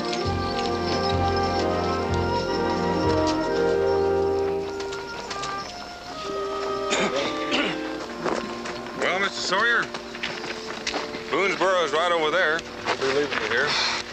I reckon there's no real way I can thank you and your friends. Well, don't even try. Mr. Cassidy may have called this road a highway, but I'll never be so glad to get off anything in my life. For one thing, you're headed in the right direction. Civilization's gonna look real great. That letter I gave you to the Continental Congress, show that to your company, and I don't think you'll have any trouble with your back pay or the materials you had to leave behind. Any of you fellows get tired of working for a living, we're going to clear a lot of land at Boonesboro. Good hunting, Boone. Thank you, Mr. Boone. Goodbye, Mr. Boone. You know, it's a pretty fair road they built at that. Cassidy was right about one thing. There'll be settlers up there one day when somebody makes the right agreement with the Shawnee. And this old road will see a lot of traveling. Say, do you fellas smell chitlins frying? From 20 miles away? That close? What are we waiting for?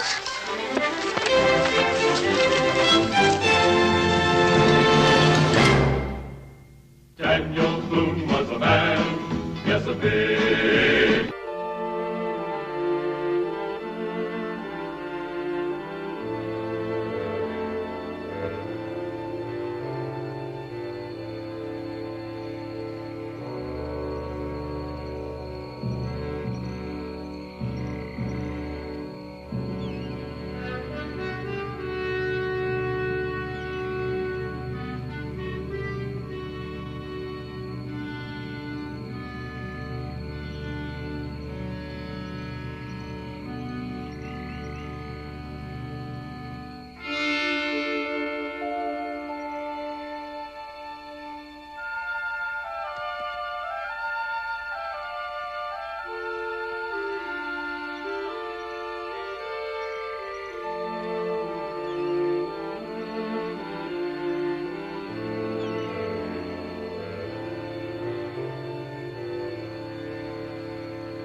My wallet.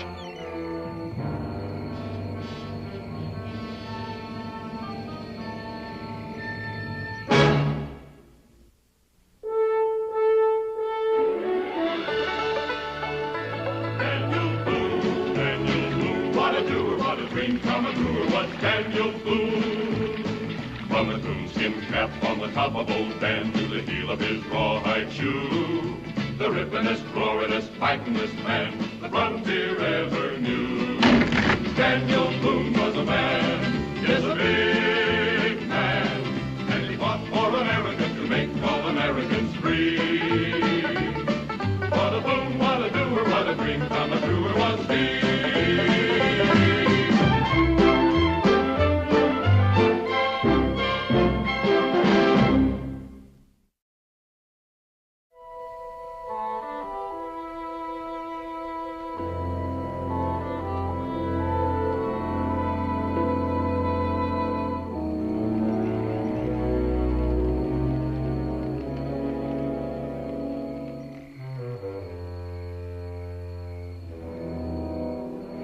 There's a lonely gal waiting for a man who never comes. He lies dead upon the Mississippi shore, while the wildcat is wailing in the deep dark woods, and the copperhead is hissing near her door.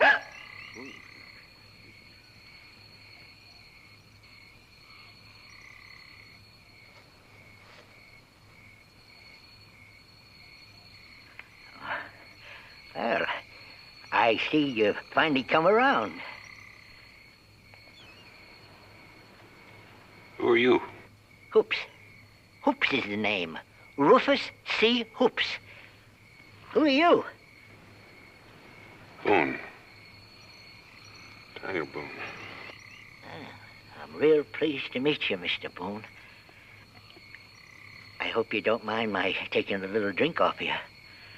It was sort of hard work, pumping all that water out of your hide and getting the air back then. Did you pull me out? Yep, right yonder. Willie Eddie had you up again the shore.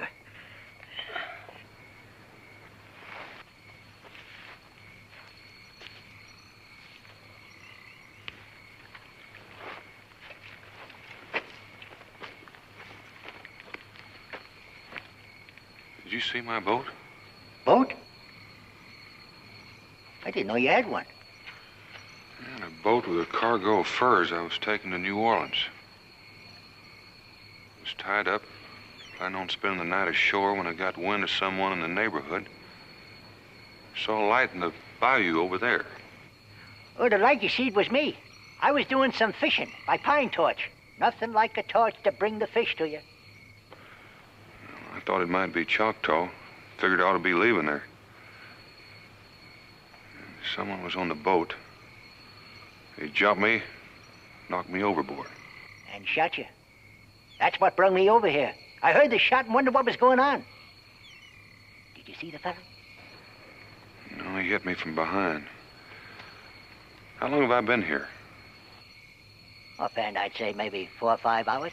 I was beginning to think you was never coming to. That's why I took the liberty of drinking your liquor. Figured if you died, you'd never know. That liquor? Mm-hmm. The one you had in that pouch over there.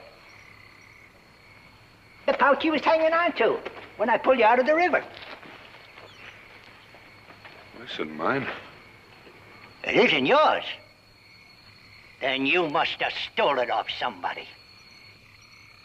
Are you sure you wasn't maybe nipping a little off that jug before you got pushed overboard? I never saw that jug or this pouch before in my life. All I remember is grabbing a hold of something as I went overboard. Could be it belongs to whoever tried to do you in. Could be. I reckon you really came out second best. You lost a whole boatload full of furs, and all there was in that pouch was that liquor and a book with some writing in it. What'd the writing say? Tell you the truth, Mr. Boone, I ain't never learned to read. Le Journal de Guy Le Roque.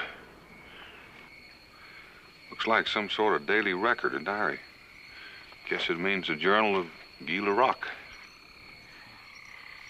And I reckon that's the name of the fellow who tried to kill you. You know him? I ain't good at knowing people. But if that's his journal, it ought to tell you all about him. All you got to do is read it. Well, I can't read it. It's in French. You mean to tell me that French writing is different than other kinds of writing? No, writing's same. Different words. Oh. Come to think of it, there's a French lady lives on an island in a swamp near here. Her name is Sylvie du Marais, and she talks real educated like. So I reckon she can read. I'm much obliged, but I just had a thought. Whoever stole my furs is going to sell them. I just might catch up with him in New Orleans. That sounds real reasonable. How long do you figure it'd take to get there? Maybe an hour or two come daylight. I don't aim to travel through these swamps at night. I reckon we ought to get a little sleep. Mr. Boone, after what you've just been through, I reckon you could use it.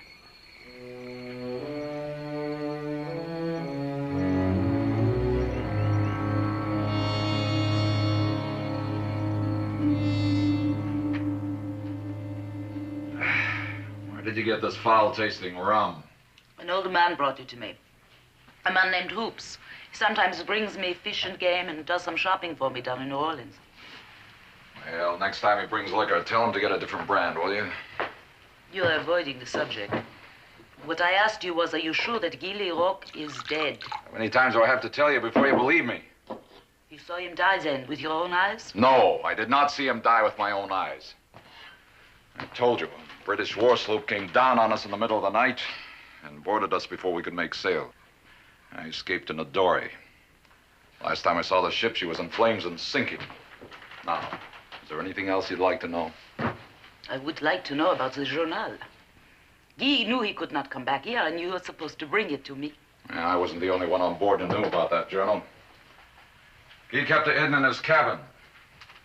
He told me he'd give it to me when we made a port, except we never made a port. With LaRoque dead, a dozen men went after that journal. I just got there first.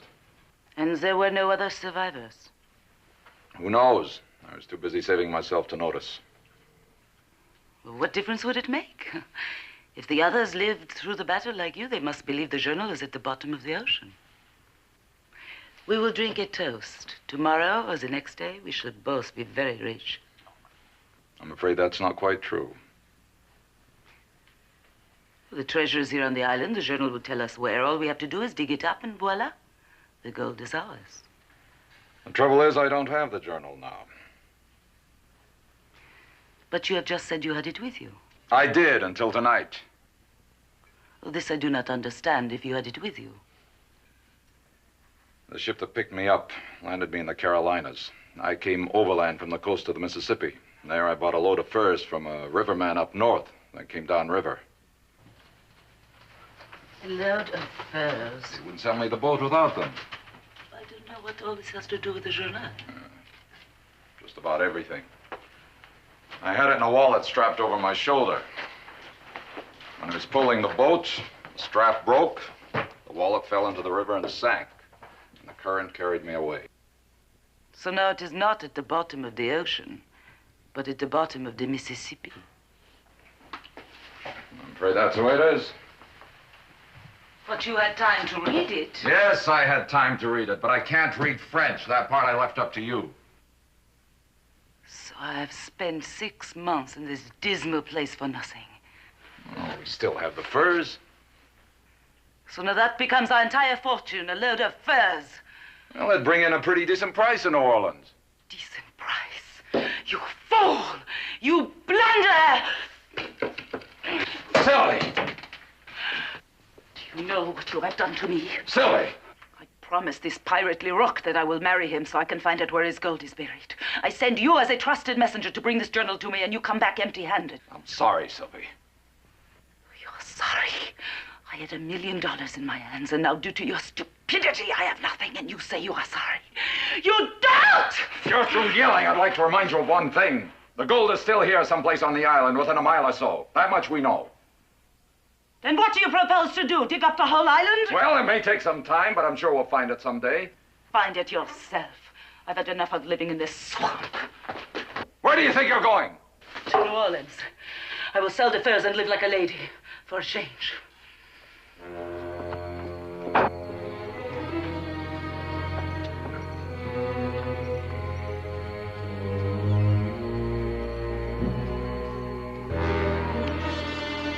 Sylvie, come back!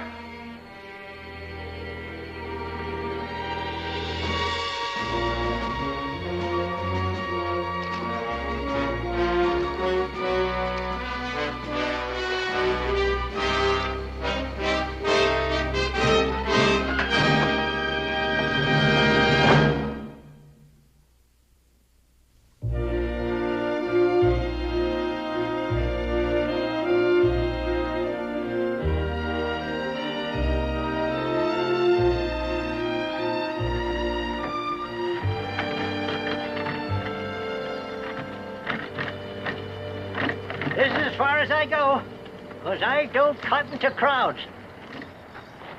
Well, I owe you my life, Hoops. I don't know how I can ever repay you. Well, I drank all that liquor. Well, I like to think my life's worth more than a bottle of liquor. Besides, it wasn't even mine. If you wasn't carrying it, I wouldn't have gotten a hold of it. And it was real good liquor. You know, a man like me don't get hold of nothing but rot gut very often. Well, I'll tell you what I'll do. If I find those furs, I'll buy you a canoe full of them. You make a mighty pretty offer, but I still can't figure how you're going to prove they're yourn.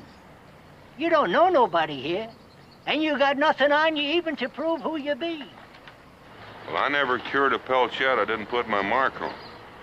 If I can find them, I can prove that they're mine. Besides, I've got this journal. Anyway, I want to thank you for your help. Oh, wait. There's one more thing you ought to have. A little money. Well, you've done enough for me, Hoops. I can't take your money, too. Take mine. By rights, I reckon it belongs to you. Uh-huh. It was also in that pouch with the other stuff. And I sort of snuck it out before you come around. And now I just don't feel right about it. Here. You'll need it. If you come across that fella that done shot you, you don't even have a knife to skin him with. Thanks, Hoops.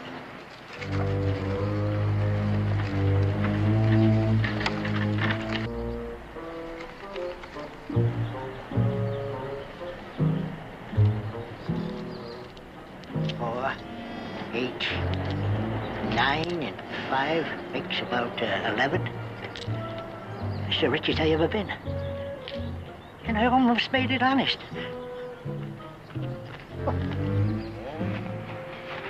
Bon, 3 pièces. Portez-les à la chambre de travail. Howdy. Bonjour, monsieur.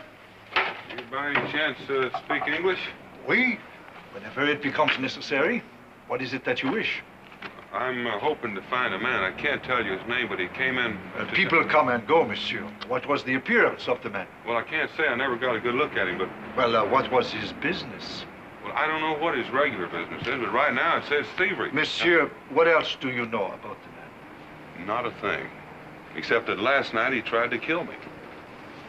But why do you suppose that I might know such a person? Because what he stole from me was a boatload of furs, and I figure he's aiming to sell them. You're accusing me of dealing in stolen furs? I'm not accusing you of anything. There's no way you'd know they were stolen. But if you bought any furs this morning, I want to take a look at them. Monsieur, I am an honest merchant. Why should I object?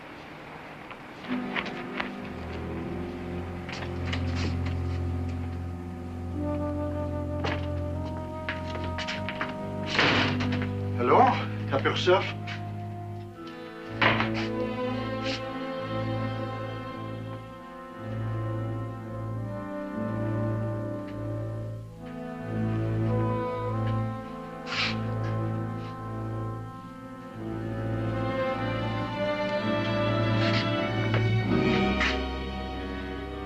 Well, I trust you are satisfied, monsieur.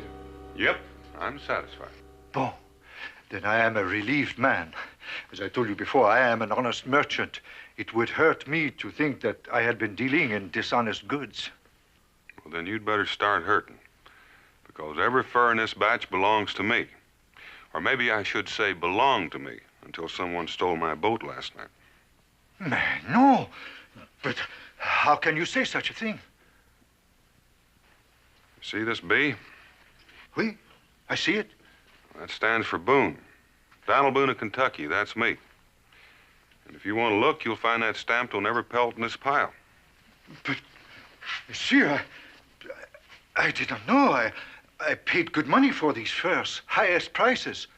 Well, you don't need to worry. I don't want the furs back. I just want to know who sold them to you. And then I'll collect the money and then that little extra that he owes me, too. Excuse me? Did you say he? Well, what's wrong with that? Oh, monsieur, it was not a he who sold me these furs. It was a she. You mean a woman? Oui.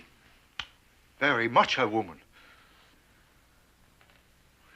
Well, you wouldn't know who she is. Certainement. She comes here to buy furs always. Now she has sold some. Well, didn't that strike you as a little strange? Oh, monsieur, in this business, you do not ask questions. You accept things as they come. Well, I guess it's fortunate that I'm not in your kind of business because I do have some questions. But of course, that is your privilege. Are you going to answer my questions? Hello. Considering your size, I believe I am inclined to say yes.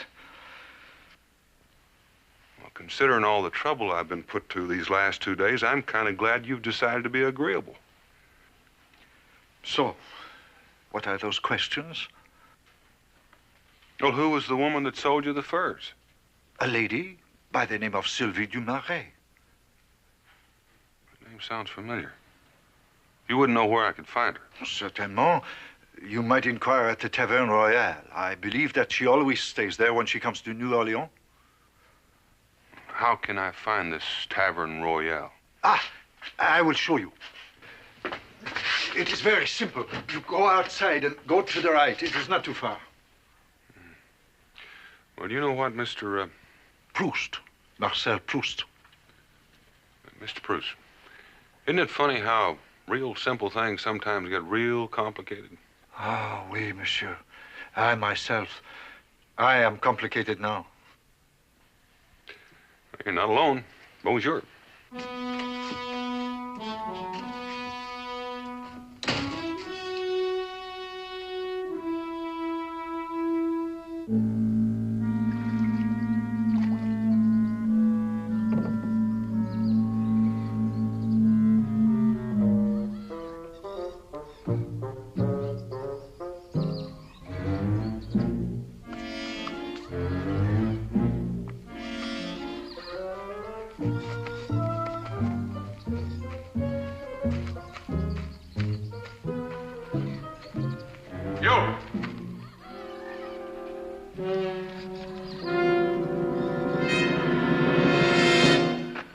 Don't shoot, mister.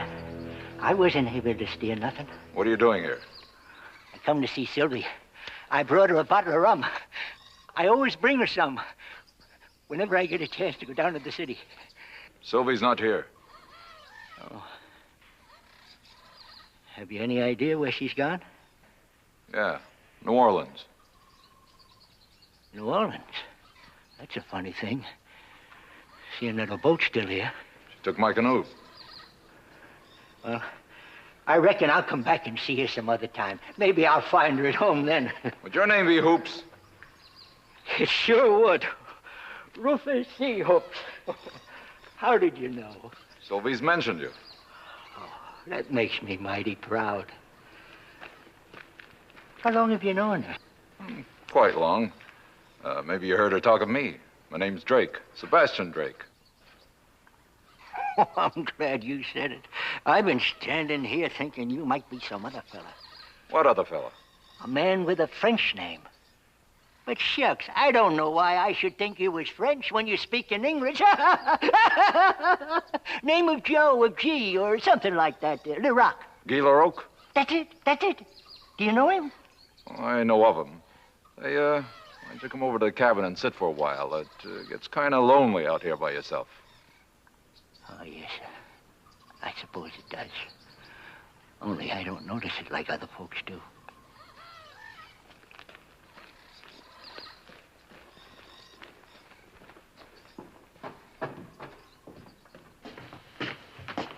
For a drink, Mr. Hoops? Don't mind if I do. Out of curiosity, what do you know about Guy Larocque? Nothing. Nothing at all. But you know his name. Oh, yes. I also happen to know a fellow who's mighty anxious to find him. Who's that? A fellow I pulled out of the river last night. Name of Boone. Boone, huh? What's he look like? Oh, he's a big fella. Bigger than you. Been shot in the head. Just grazed him a little. Didn't kill him any. Only he'd have drowned if I hadn't pulled him out of the river in time. I see. Now, why would a man named Boone be looking for Guy Larocque? Because he thinks that's the name of the fellow who tried to kill him. Now, why would he think it was Larocque? Did he see the man? No. He never got a look at him. But he had a hold of a pouch that this fellow was carrying. And there was a book in it. And well, I don't know how to explain it, but he just... A leather-bound manuscript written in French? Le Journal de Guy Larocque? That's it. That's it. And he went down to New Orleans to try to find somebody to read it for him so he'll know.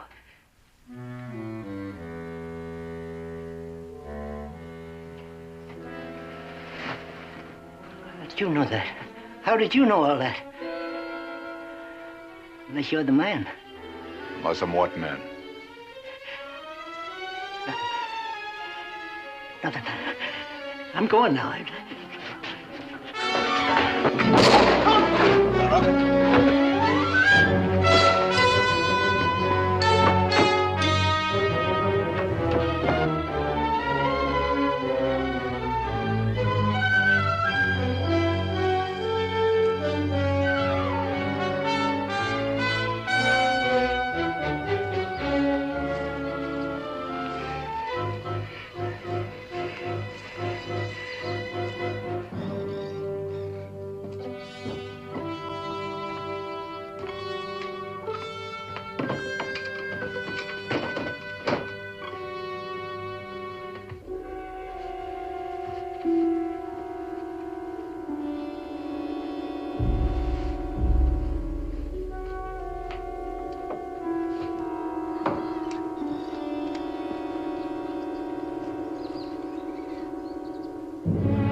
Is she the one? That's her, all right.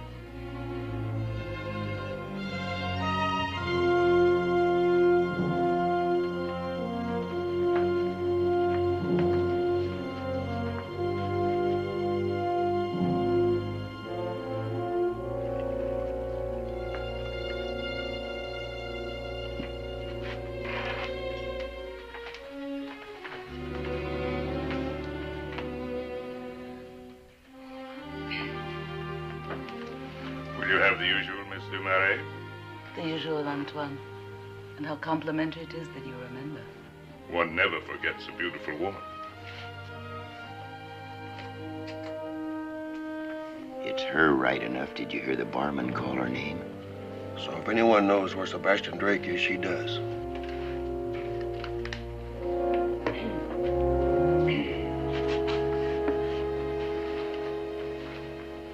Mind if I join you?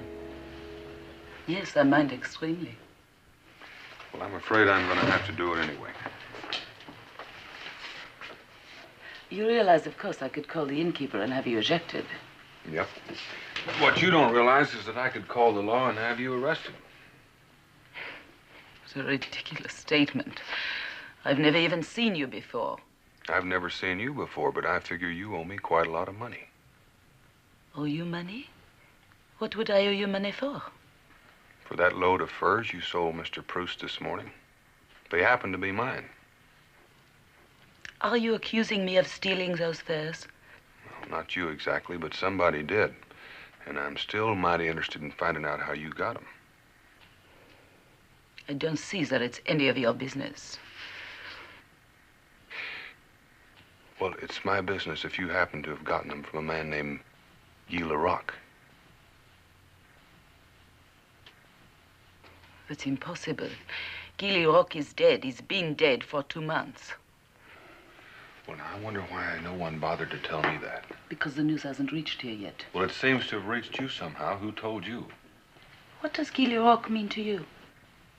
Nothing, now that I know he's dead. But I still want to know where you got those furs. Who are you, anyway? By what right do you question me this way? Please, miss, if you'll just sit down, I'll try to explain. Is this man putting you to some trouble, miss?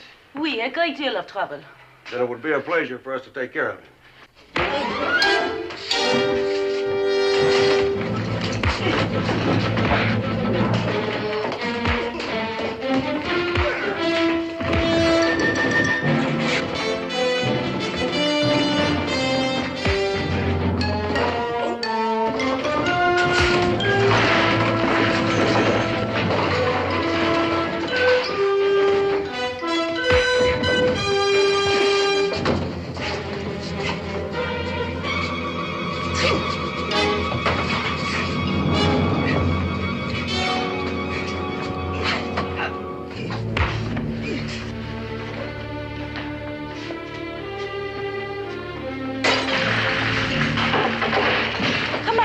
Let's get out of here.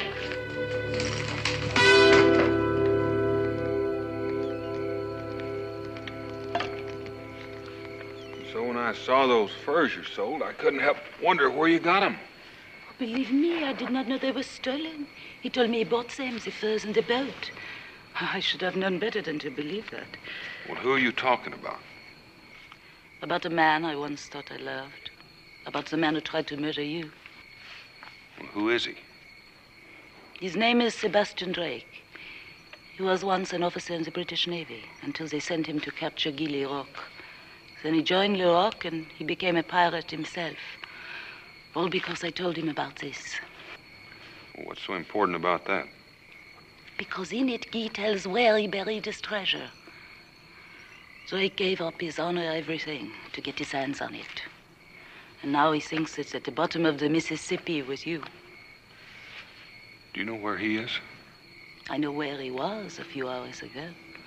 Take me there. I've still got a score to settle with him. Not until I read this and see if it really tells. I've had to wait a long time for it.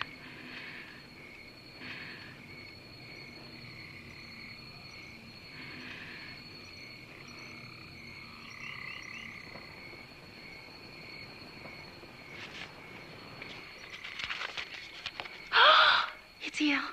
It's here. I had to read halfway through to find it. Now will you take me to Sebastian Drake? We find the treasure first. I'm not interested in treasure. I want Drake. He's a very treacherous man. He will kill you if he gets a chance. He's already had his chance. Now, where is he? Now, you've read what this says. Can you find where the treasure is without it? I could go to the exact spot right now. All right, then. Well, now, why not? You're the only person in the world who knows where the treasure is. No one else can find out. Now, will you please take me to Sebastian Drake? If I do, will you help me afterward? If you want me to, yes. All right. I'll take you to the cabin.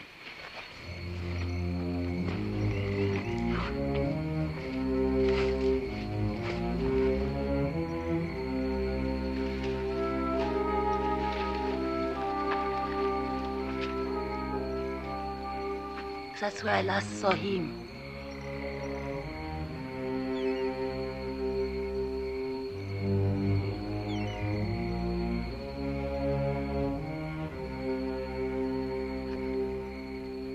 There's no light showing. He could be asleep. Well, there's only one way to find out.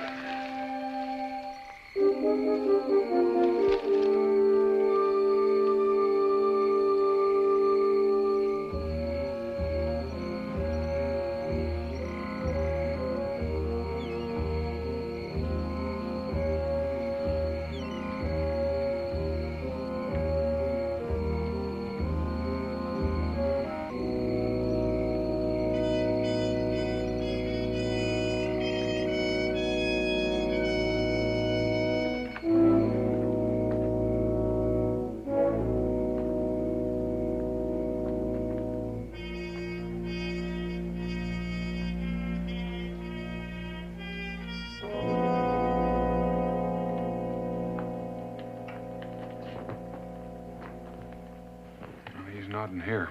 Come inside.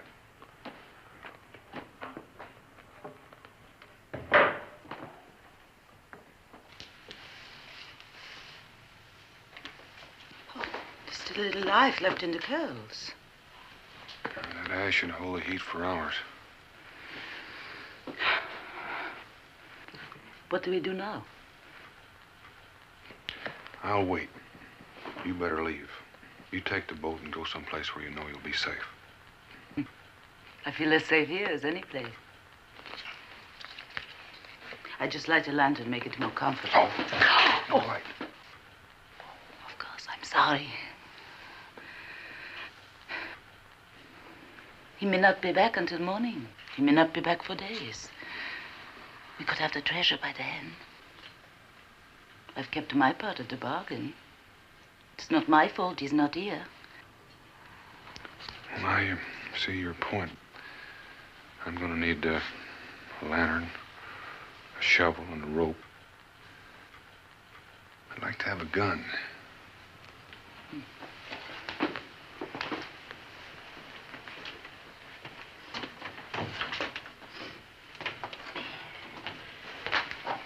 This is the only gun I have. This is not good for much outside of shooting birds. It's double barrel, too.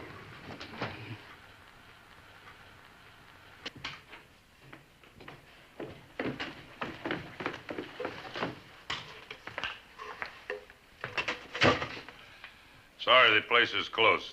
We had a little trouble. So I see. I'm looking for a man. I thought this a likely place to find him. I'm sorry, there's nobody here but me. He could have been here earlier. A man named Boone. I've never heard the name. The only stranger that has been here was the man who wrecked this place. Big as a bull and twice as strong. That's a one. Where'd he go? He took off with that Sylvie du Marais. Well, did he have something with him? Was he carrying something? I did not notice, monsieur, but he left this behind.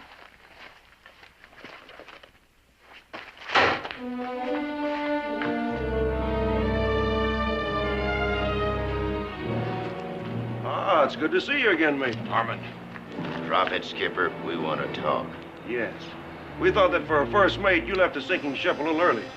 Especially when the captain was dead and you should have been in command. Battle was lost. Nothing else we could do. Except search LaRoque's cabin before you abandoned ship. You wouldn't know that unless you searched his cabin yourself. Exactly. And do you know what we found? We found something missing. LaRoque's journal, Drake. We want it. I don't have it. Maybe he's got the treasure already. That'll do just as well. Now listen, put your guns away. I need your help. That treasure's still underground, but it's not going to be there long because somebody else has that journal. And who would that be?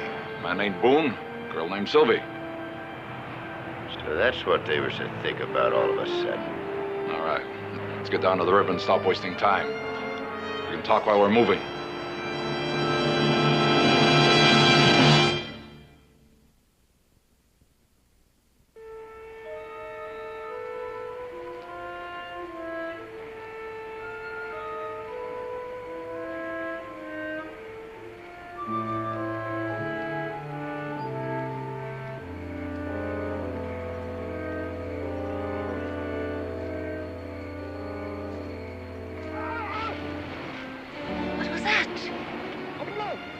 Someone out there needs help. Oh, that part of the marsh is all quicksand. You gotta go after him. When I get to him, keep this rope tied around the tree. Oui.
I'm glad you're all right, Mr. Boone.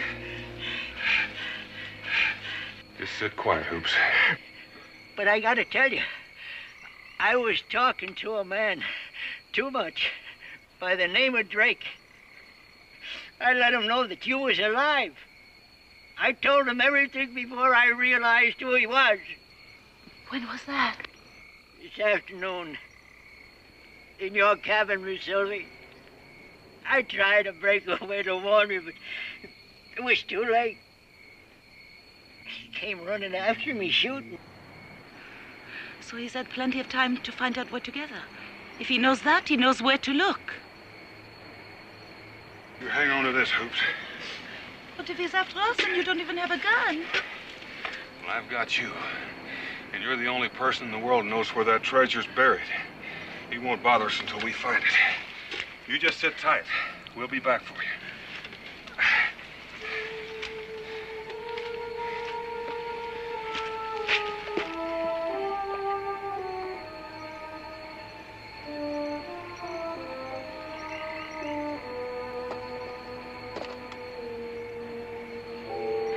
This is it. And open the lantern. A light? It'll make the work go faster.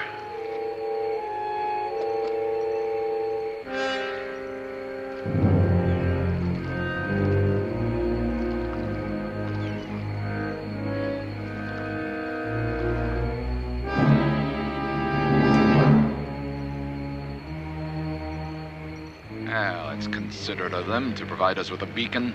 Do we follow? Yeah. Each of us will take a section of the island to keep them surrounded. But don't show yourselves or make a move until we see that treasure above ground.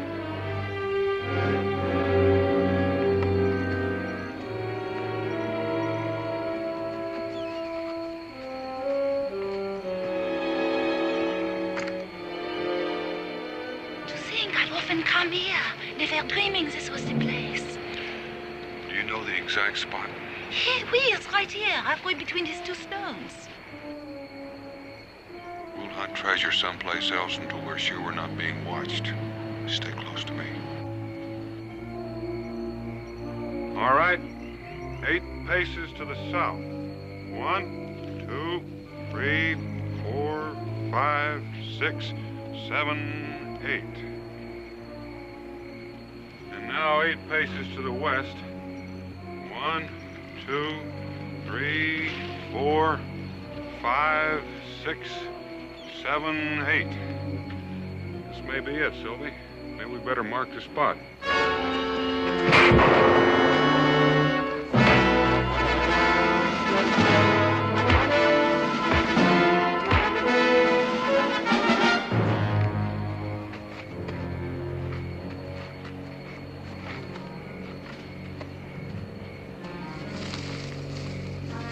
Show him where the treasure is, Sylvie.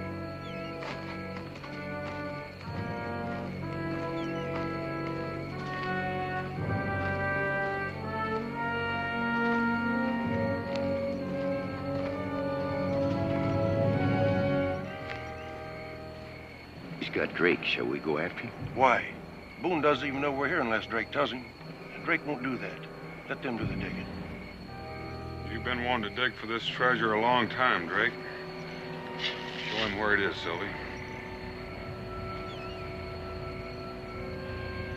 Go ahead. Why not, Boone? There should be plenty here for all.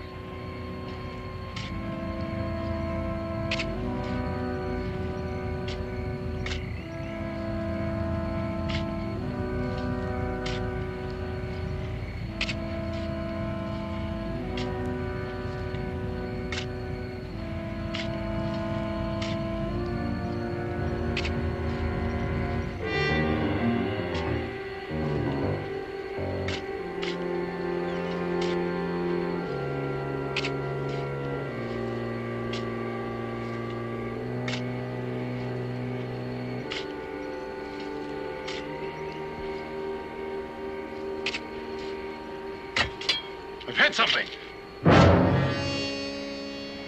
Keep digging.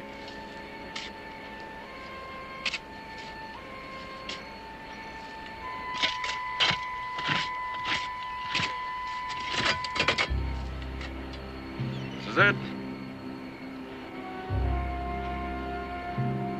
All right, lift it out. He says it's there. Shall we move in now? No, let's see it first.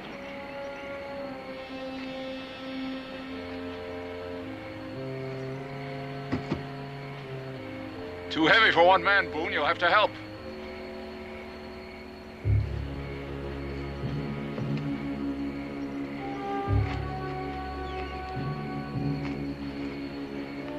Get out.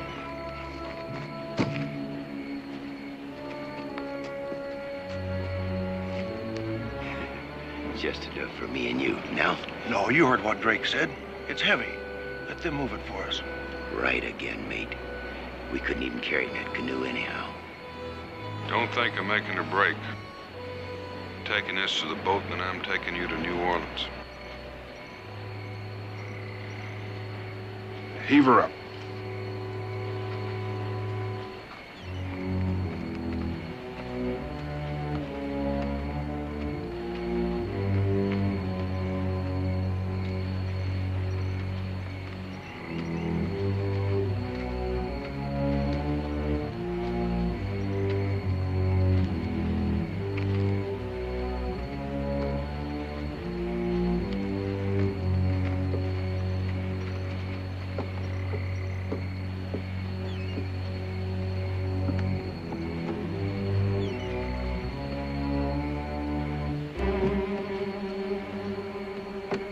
What's wrong with you? Shoot!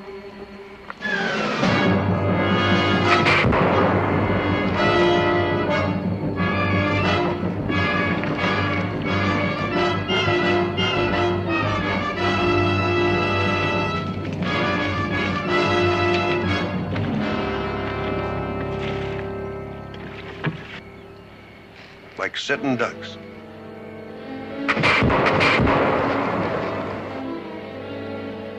Yes, just like sitting ducks.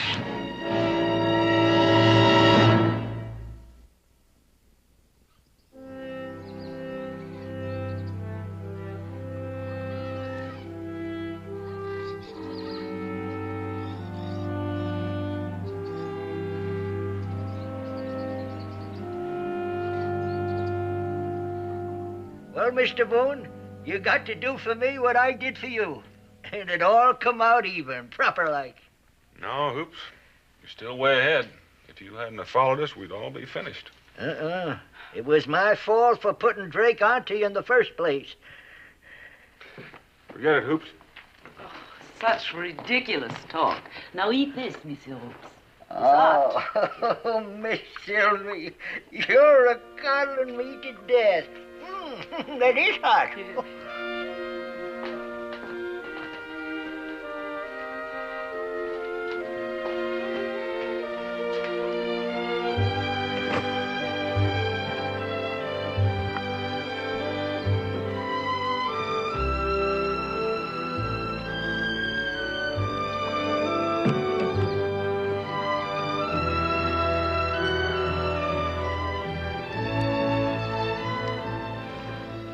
Bon voyage, Monsieur Boone.